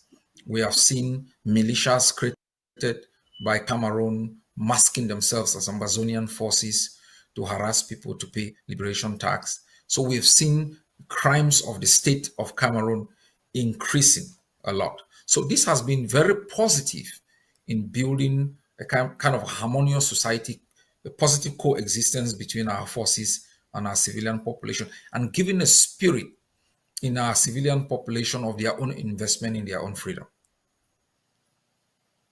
Perfect. Thank you very much, Mr. President. And I'm going to ask you this. It's a specific defense question that somebody sent to me, and they really want you to elaborate on it. It says, ask this to Dr. Cho Ayaba, that the recent ADF-led attack in Donga has been seen as a significant military operation. How effective was this attack in achieving its objective? And what were the key strategic gains for the Ambazonian Defense Forces in terms of weakening Cameroon's military presence or boosting local support for the liberation movement? I just sent out another release about another attack in Windamesh. Ndonga has been almost like a place where the criminal Gerangala asserted himself as the criminal warlord for Cameroon.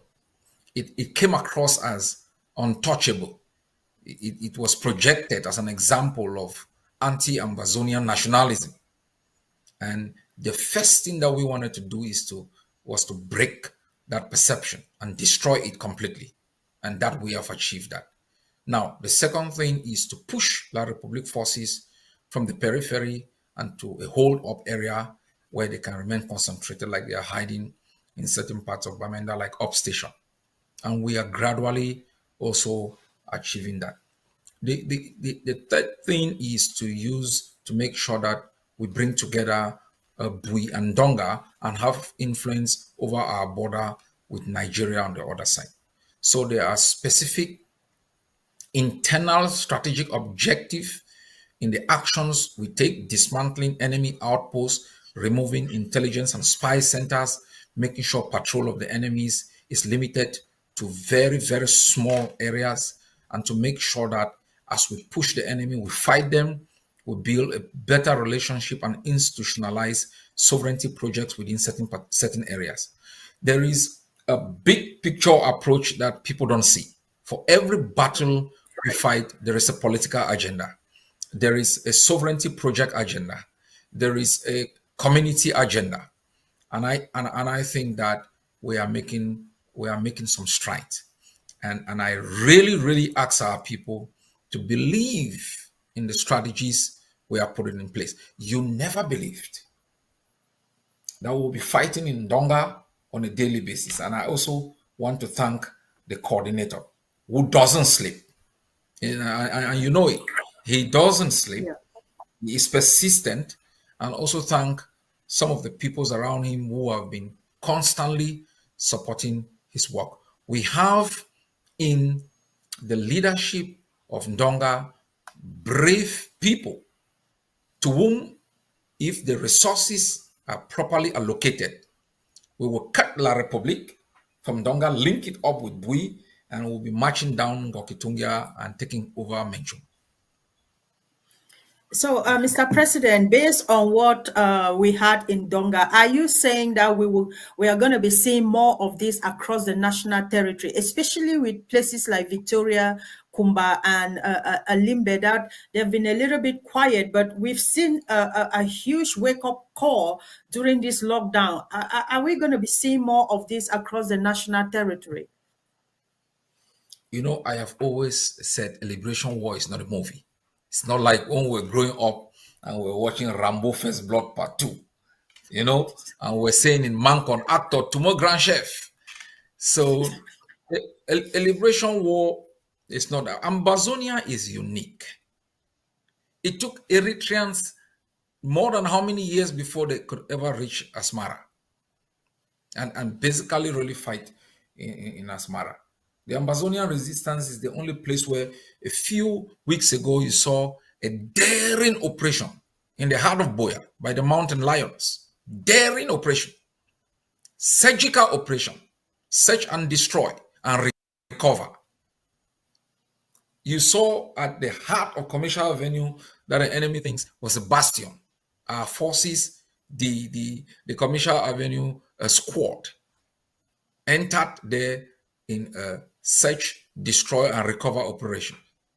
We are seeing across the national territory, and I think the spokesman, when he reported to me today about what you announced about the expendables, and he said there is a message out from Dian. I said, really? I have not heard about the message.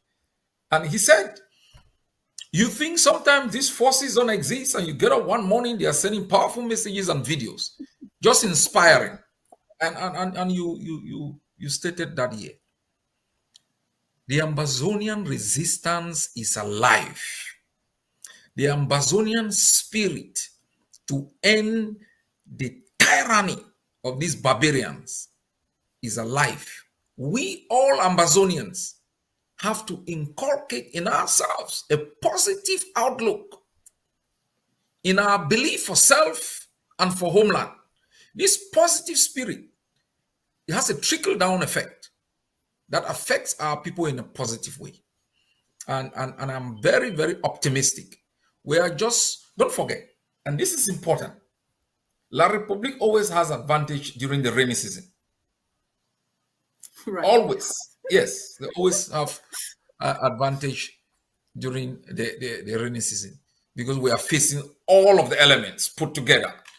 Unpassable roads, the rain, there is an element that masks their movement, and all of these things. And our time is fast approaching. Trust me. You will take pride in the activities of our forces, and I will be making huge investment. And good news is coming. Good news is coming also.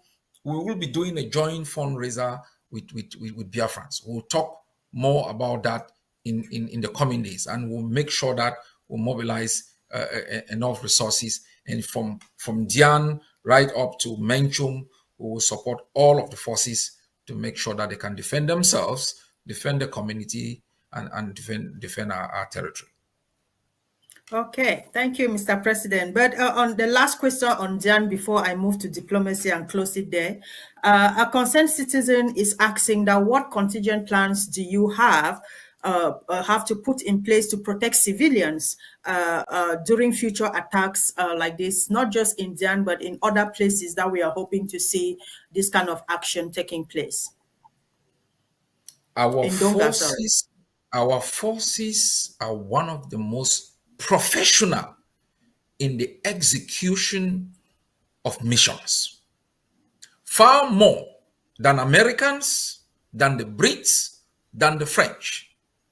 If the Americans come to raid a particular place, they are going to do carpet bombing.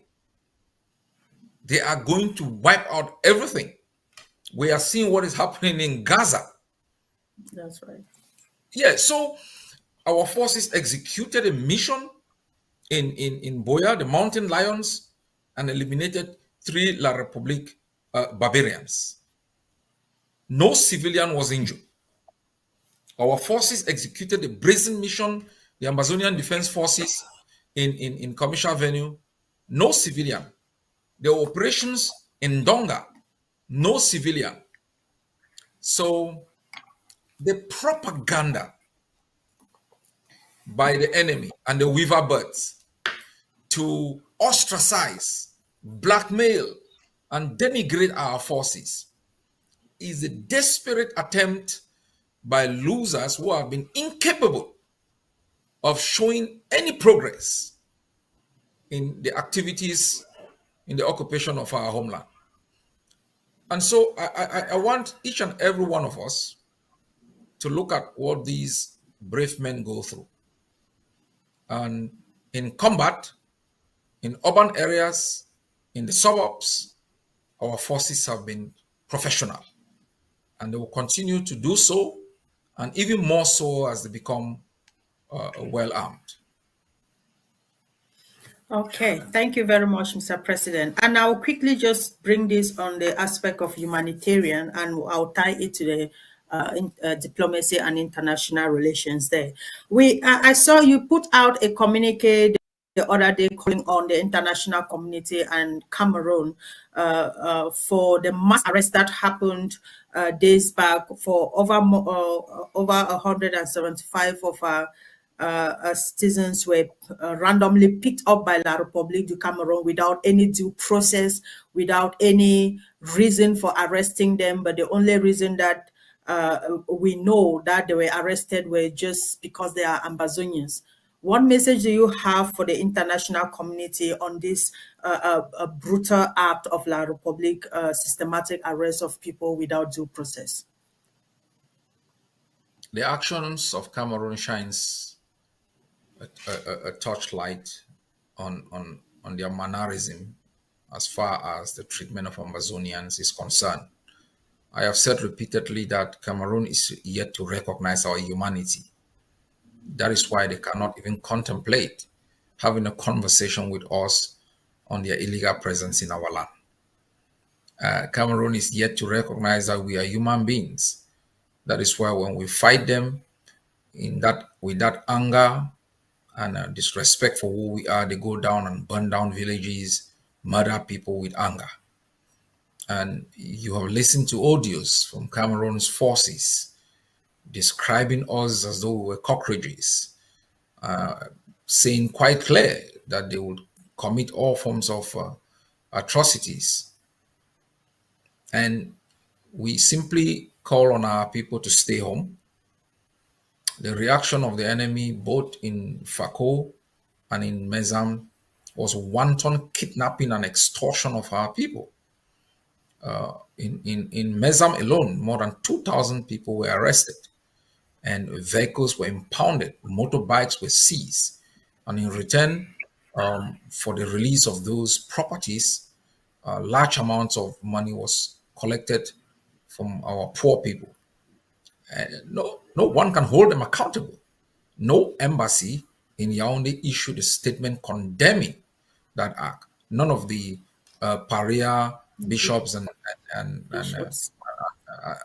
uttered a word publicly in condemnation of the wanton kidnapping and deprivation of liberty and extortion of our people. These actions only shows our people and should strengthen the faith of our people in the outcome that we seek. It is only in an independent Ambazonia that we will be able to preserve your liberty and freedom and hold those who engage in such illegal activities accountable. Okay. Thank you very much, Mr. President.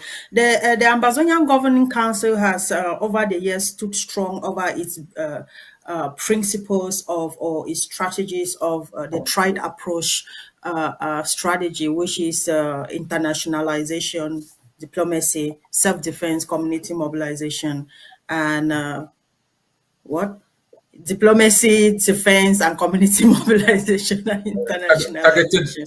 Targeted diplomacy. Targeted diplomacy, right. Internationalization, yeah, self-defense and community mobilization. So we have seen this play out, Mr. President. We have seen how you've implemented all of this over the years, and you continue to do so. But in these recent times, we've also seen you've been very aggressive when it comes to targeted diplomacy, and a lot of other countries have been diplomats, people in different positions have been reaching out to you, trying to see how you can work out things with them. But we also have notably seen that you had a lot of interviews with the Norwegian government. Do you want to talk to us news agency in Norway. Do you want to talk to us about that, and also any other activities that the AGOFC is putting in place at the level of targeted diplomacy to continue to put our plight out there? Diplomacy is sometimes very quiet, and this is the moment for quiet diplomacy. But I can tell our people that we are engaging. Since the ICJ report, and since the report of the Norwegian Refugee Council, the Ambazonian Governing Council has been engaging, has been making sure that the limelight of the international community is once more focused on the plight of our people and the struggle.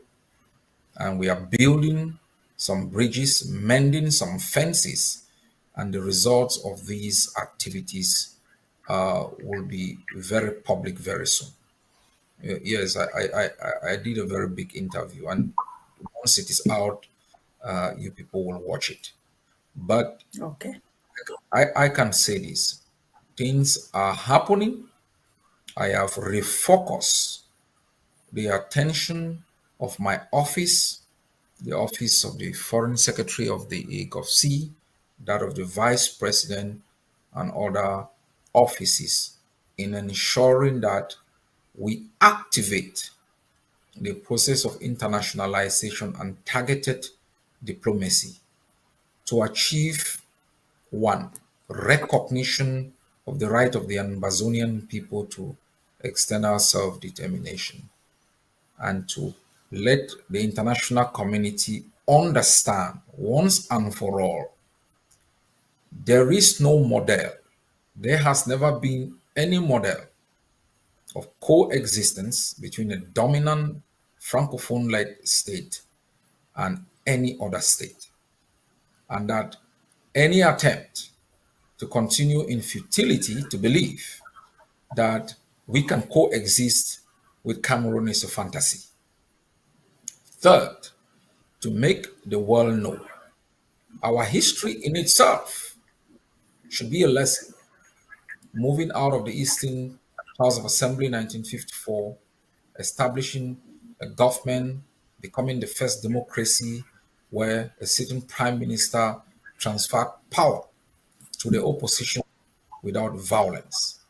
Being able to have gone through all what Cameroon has meted against us without resorting to a high level of excessive violence. Being a people who believe in the three cardinal rules of tolerance, compromise, and kind of compassionate politics, that we are the future for stability, predictability, and prosperity in the Gulf of Guinea. And that London, Washington must begin to think about doing business with Boya, and that Right. Boya no longer answers to Yaoundé. The only. Well, thank you very much, Mr. President. They should indeed start thinking of doing business with Aboya instead of Yaoundé. On that, Mr. President, the last time I was having this conversation with you, you mentioned that the Basque nation had invited Ambazonia to come to celebrate its, to commemorate its Independence Day. Are you still planning on having to make that trip and also to maintain that relationship with the Basque Nation? And what is the significance of this relationship to this Ambazonian struggle? It's very significant. It's very significant. Every decision we have made in terms of building bilateral or multilateral relationships with peoples has been in furtherance of the aspirations of the Ambazonian people, and also use sometimes those relationships, how micro they may be, as a conduit for more macro awareness of the plight of our people and the vision we have for our country. And the relationship we've built with different nations will be reinforced. Yes, a delegation will be heading to Basque Country very soon. I may not be part of that delegation, but the delegation will be heading to Basque Country, and we'll be continuing to strengthen our relationship with the Basque people, making sure that we begin to build bridges in terms of cultural exchanges, in terms of education, and in terms of the recognition of the independence of the Ambazonian educational system. So there is a lot in store for the Ambazonian people. Okay. Thank you very much, Mr. President. And I know for a fact that the relationship that we have with the Biafrans is still intact. And you even mentioned that we'll be having a joint fundraiser. How important is this activity for both nations? This fundraiser activity for both for fostering Ambazonians' independent cause and also for the Biafrans? On one side of our border is the Atlantic. On the other side is Cameroon. And on the other side could be Nigeria, that has worked with Cameroon to kidnap and rendition our people. Biafra is the buffer between Nigeria and Cameroon. And so the relationship with Biafra, as I have explained, is important strategically, politically, on the economic front. I can't quantify the level of investment that Biafrans have made and the opportunities they have provided through those investments in Ambazonia. There are 70 million people, entrepreneurial, and there's a lot we are going to benefit working with Biafrans in the future to rebuild our state. We will be dealing with the collapsed economy of Cameroon and possibly also Nigeria, bankrupt already. And I think Ambazonia has a long-term strategic relationship with Biafra that would enhance, our independence in many ways. Okay, Mr. President, when we launched the liberation tax, there was a lot of tension in La République du Cameroon when they just heard about the liberation tax and how Ambazonians were responding to it. I am just trying to imagine, what do you think this joint fundraiser with Biafra would do to La République, especially because they know that Biafrans are also a very powerhouse when it comes to resource mobilization. What do you think this will do to La République du Cameroon?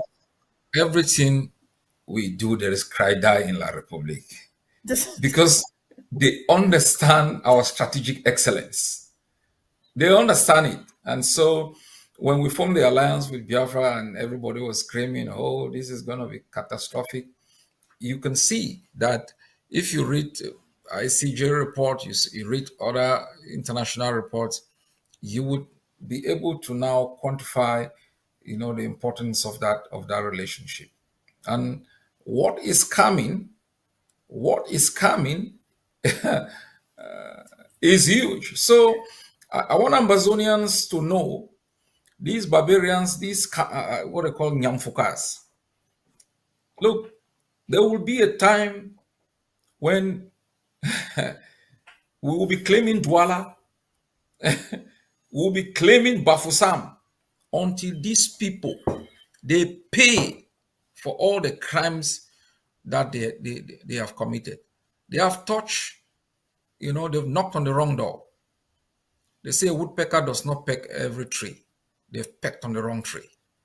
And we will do everything humanly possible to make sure that never again in our existence that we can transfer our land without a fight to looters and murderers who have virtually no respect for our own existence.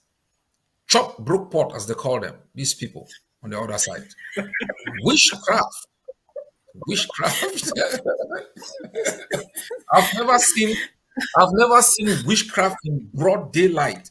That you invade a people's land, you have nothing to offer, you murder them, you loot. That is, you cannot even take the money you've stolen to rebuild your own country.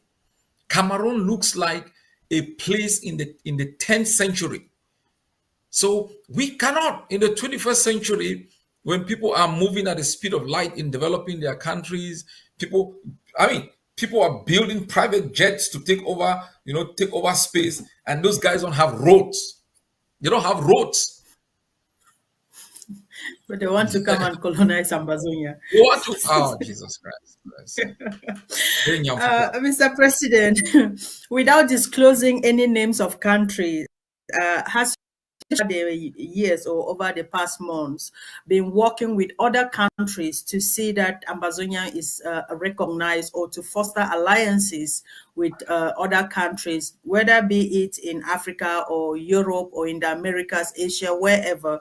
Has your leadership been doing this backdoor knocking and talks with other countries to see how we can really have some countries recognize us, come out publicly and recognize us as others did with Kosovo, Somaliland, and others? Of course. Of course. Look, when we instituted internationalization and targeted diplomacy, it was a public policy. These are public policies. To gain our independence, we need recognition from other countries. And we are making sure that we bring pressure to bear. We need to convince them on the merit and of this. This is something very important, because beer has bullied so many countries, and I spoke about this with respect to Palestine. It took Norway how many years? It took Ireland how many years, and Spain how many years to recognize Palestine?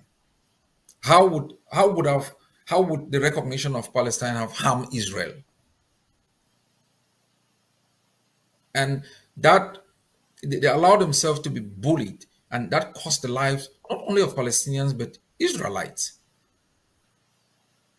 Look at what happened on October 7. Senseless killings. Thousands of Israelites have died because the world acquiesced to bullies who did not want sensible policies that could work both for Palestine and work for Israel. And how much time would they acquiesce to the bullying of Yaoundé?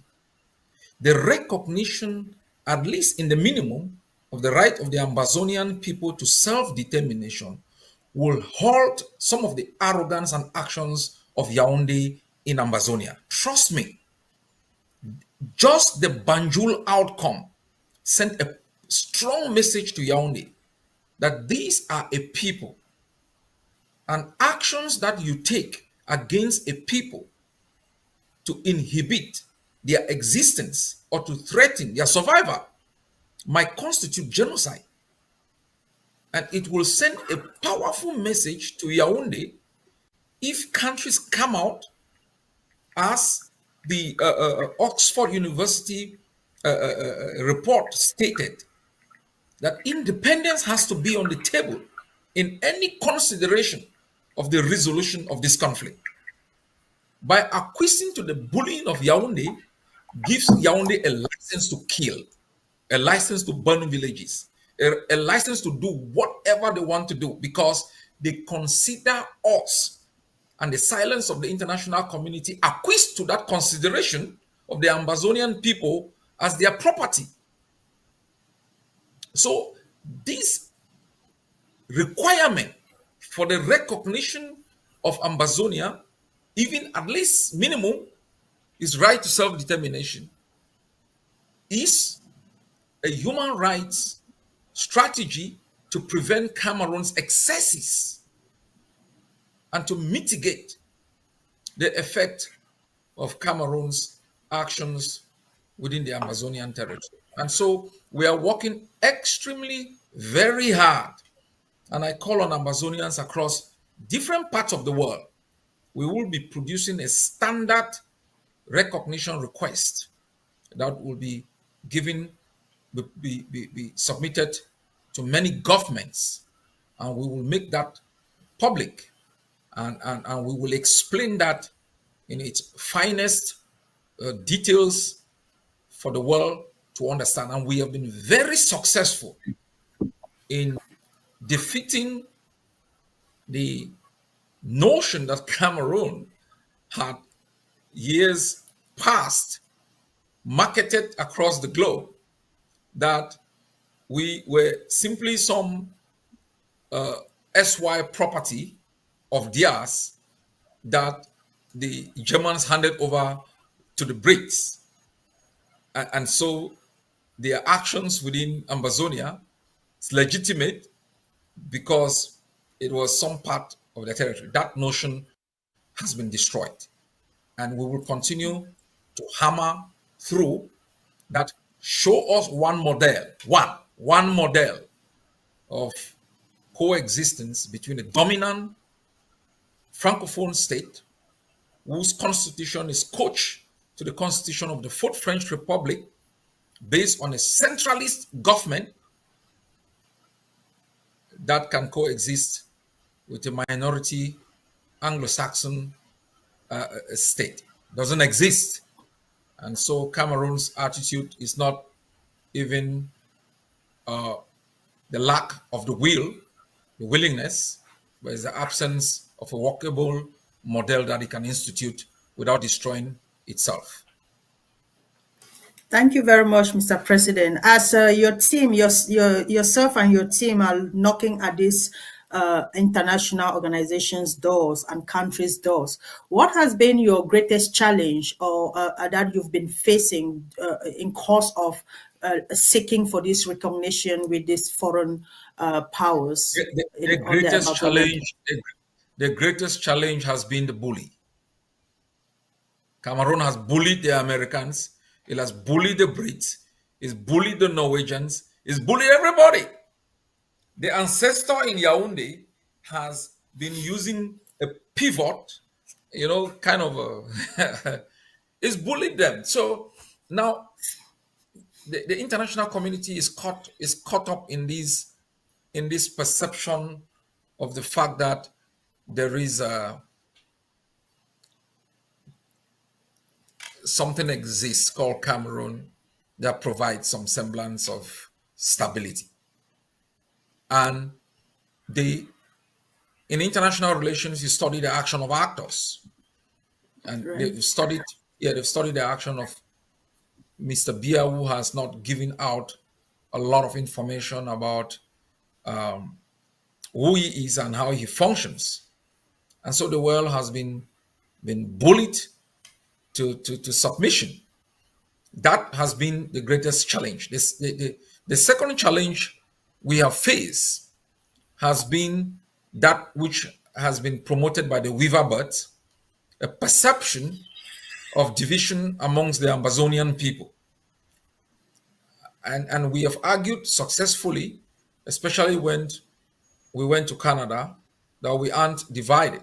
And we showed clearly that Cameroon was the one divided between those who make monies out of war and those who want peace.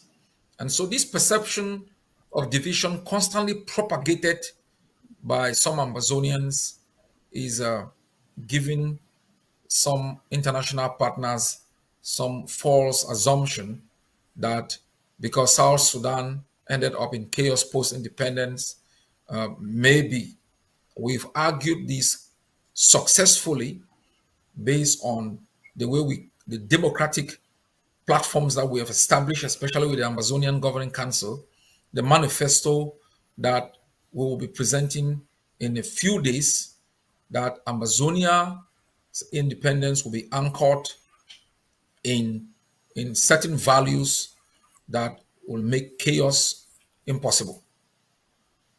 Okay. Thank you very much, Mr. President. And my last question to wrap this up, I can tell you're tired. Your voice you're gradually losing your voice. What has been your greatest challenge in your leadership and since taking up this position as the leader of the Ambazonian War of Liberation? What has been your greatest challenge and your strength? so far, Mr. President? My greatest challenge has been to govern the egg of sea.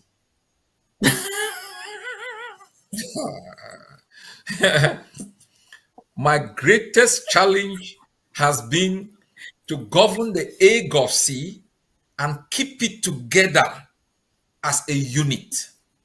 That has been to deal with beer is not a challenge. It's not a challenge. Liberation struggles are characterized by factionalization. My greatest challenge has been how to keep all the rebels of the egg of sea together, including yourself. So, but my greatest joy, my greatest joy has also been to have been able to build a family of people who really believe in freedom.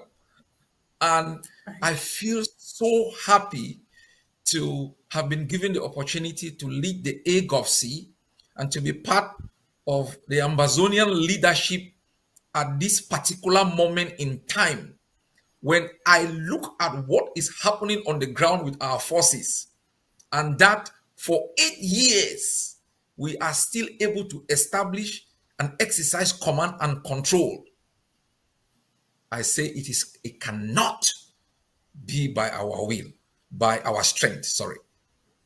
There are some powers, invisible hands, that is helping us overcome the constant obstacles placed on our path. And I think God himself has willed Ambazonia to be free. If you see That's the right. difficulties, leaders kidnapped, commanders killed, and we are still around, then we shouldn't give up. Thank you very much, Mr. President. I am happy to know that despite the challenges, you still have a reason to hold on. And we pray that will continue to be your strength to continue to stand with you so that Ambazonia can indeed stand up proud and say we are free. So just to wrap this up, Mr. President, I'm going to give you 2 minutes or 2.5, no, 2 minutes to give your closing remark on this very juicy conversation that we've had. First, let me thank ComDep and for helping us make this possible. I thank the Ambazonian people, members of the Ambazonian Governing Council, for giving us the opportunity to have this platform to speak to our people. And thanking you for making interviews with myself being so joyful, lively, and using such interviews to communicate a positive mindset to our people.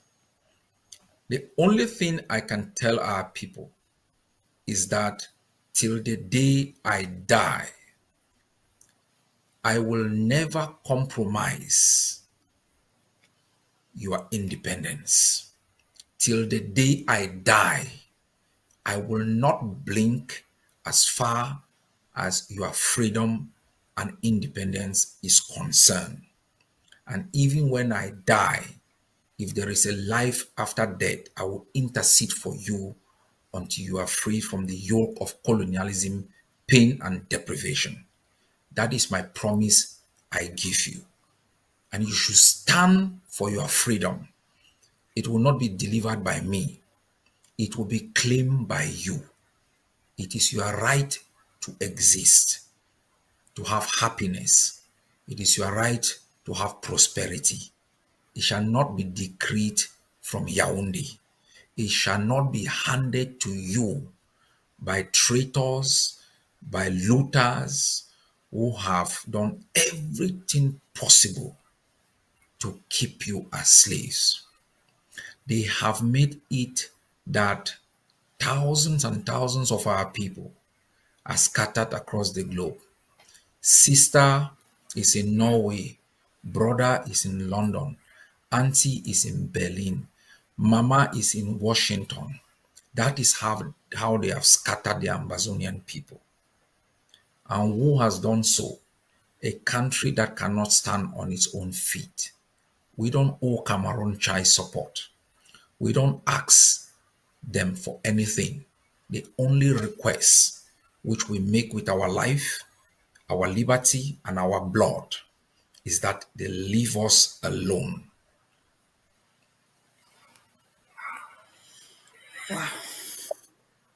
Okay. Thank you very much, Mr. President and Comdep. Thank you very much, and hope to have you back here in no distant time. Fellow Ambalanders, with this closing remark from our leader, what more can I say? What more can I possibly say that is more than what he has said? He has summarized everything in the most simplest and the most sincere words that anybody could ever summarize. I just want to leave you with what the president said, and I hope that you can listen to his voice, you can listen to his heart, you can listen to his sincerity, and you can listen to his willingness to die for you. So if you truly want and hunger for independence the same way this man hungers for independence for Ambazonians, then you will keep aside every other thing that has clouded your minds over these last 8 years, and you will join forces with him to see that La Republique is kicked out of Ambazonia once and for all. And I truly hope that you listen to that message, and you listen it not just with your head, but with your heart. I cannot say thank you enough. I continue to thank our prisoners of war, those who are fighting with us, even in the very wars, dungeons of La République de Cameroon, our refugees in Nigeria, outside of Nigeria, and IDPs within the territory and outside of the territory. We just want to let you know that we know, we hear you, we see you, and the little support that we are giving you, keep holding on to it, and know for a fact that we will not give up. Just like the president said, we are with him. Some of us, we have sacrificed everything to just be there. We are with him, and we will continue to stand with him until freedom comes, so that you will return back to your homes, a place that you can proudly call home, and rebuild back our communities. So, ladies and gentlemen, it was great having you all on this discussion with the leader of the Ambazonia War of Liberation. And we hope, and I truly, truly hope that you listen to everything he said, but most importantly, to the closing remark that he gave to our people. God bless you. Short live the struggle. A luta continua. Short live Ambazonia, the struggle, and long live Ambazonia. God bless you all.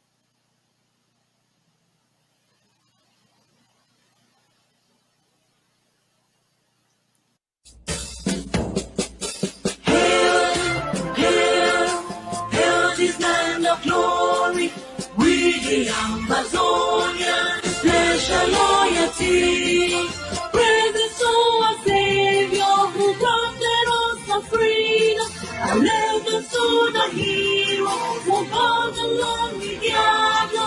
Glory to glory, we rise and never to fall. Here in a nation, flowing with earth and holy. Glory, glory, glory to the Father for making you a nation, a joy forevermore. Ambazonia, land of freedom, you shall live in plenty, meeting our need, and your children shall be like the stars above. The Most High God being the watchman of His nation. Ambazonia, land of freedom, you shall live in plenty, meeting our need, and your children shall be like the stars above. The Most High God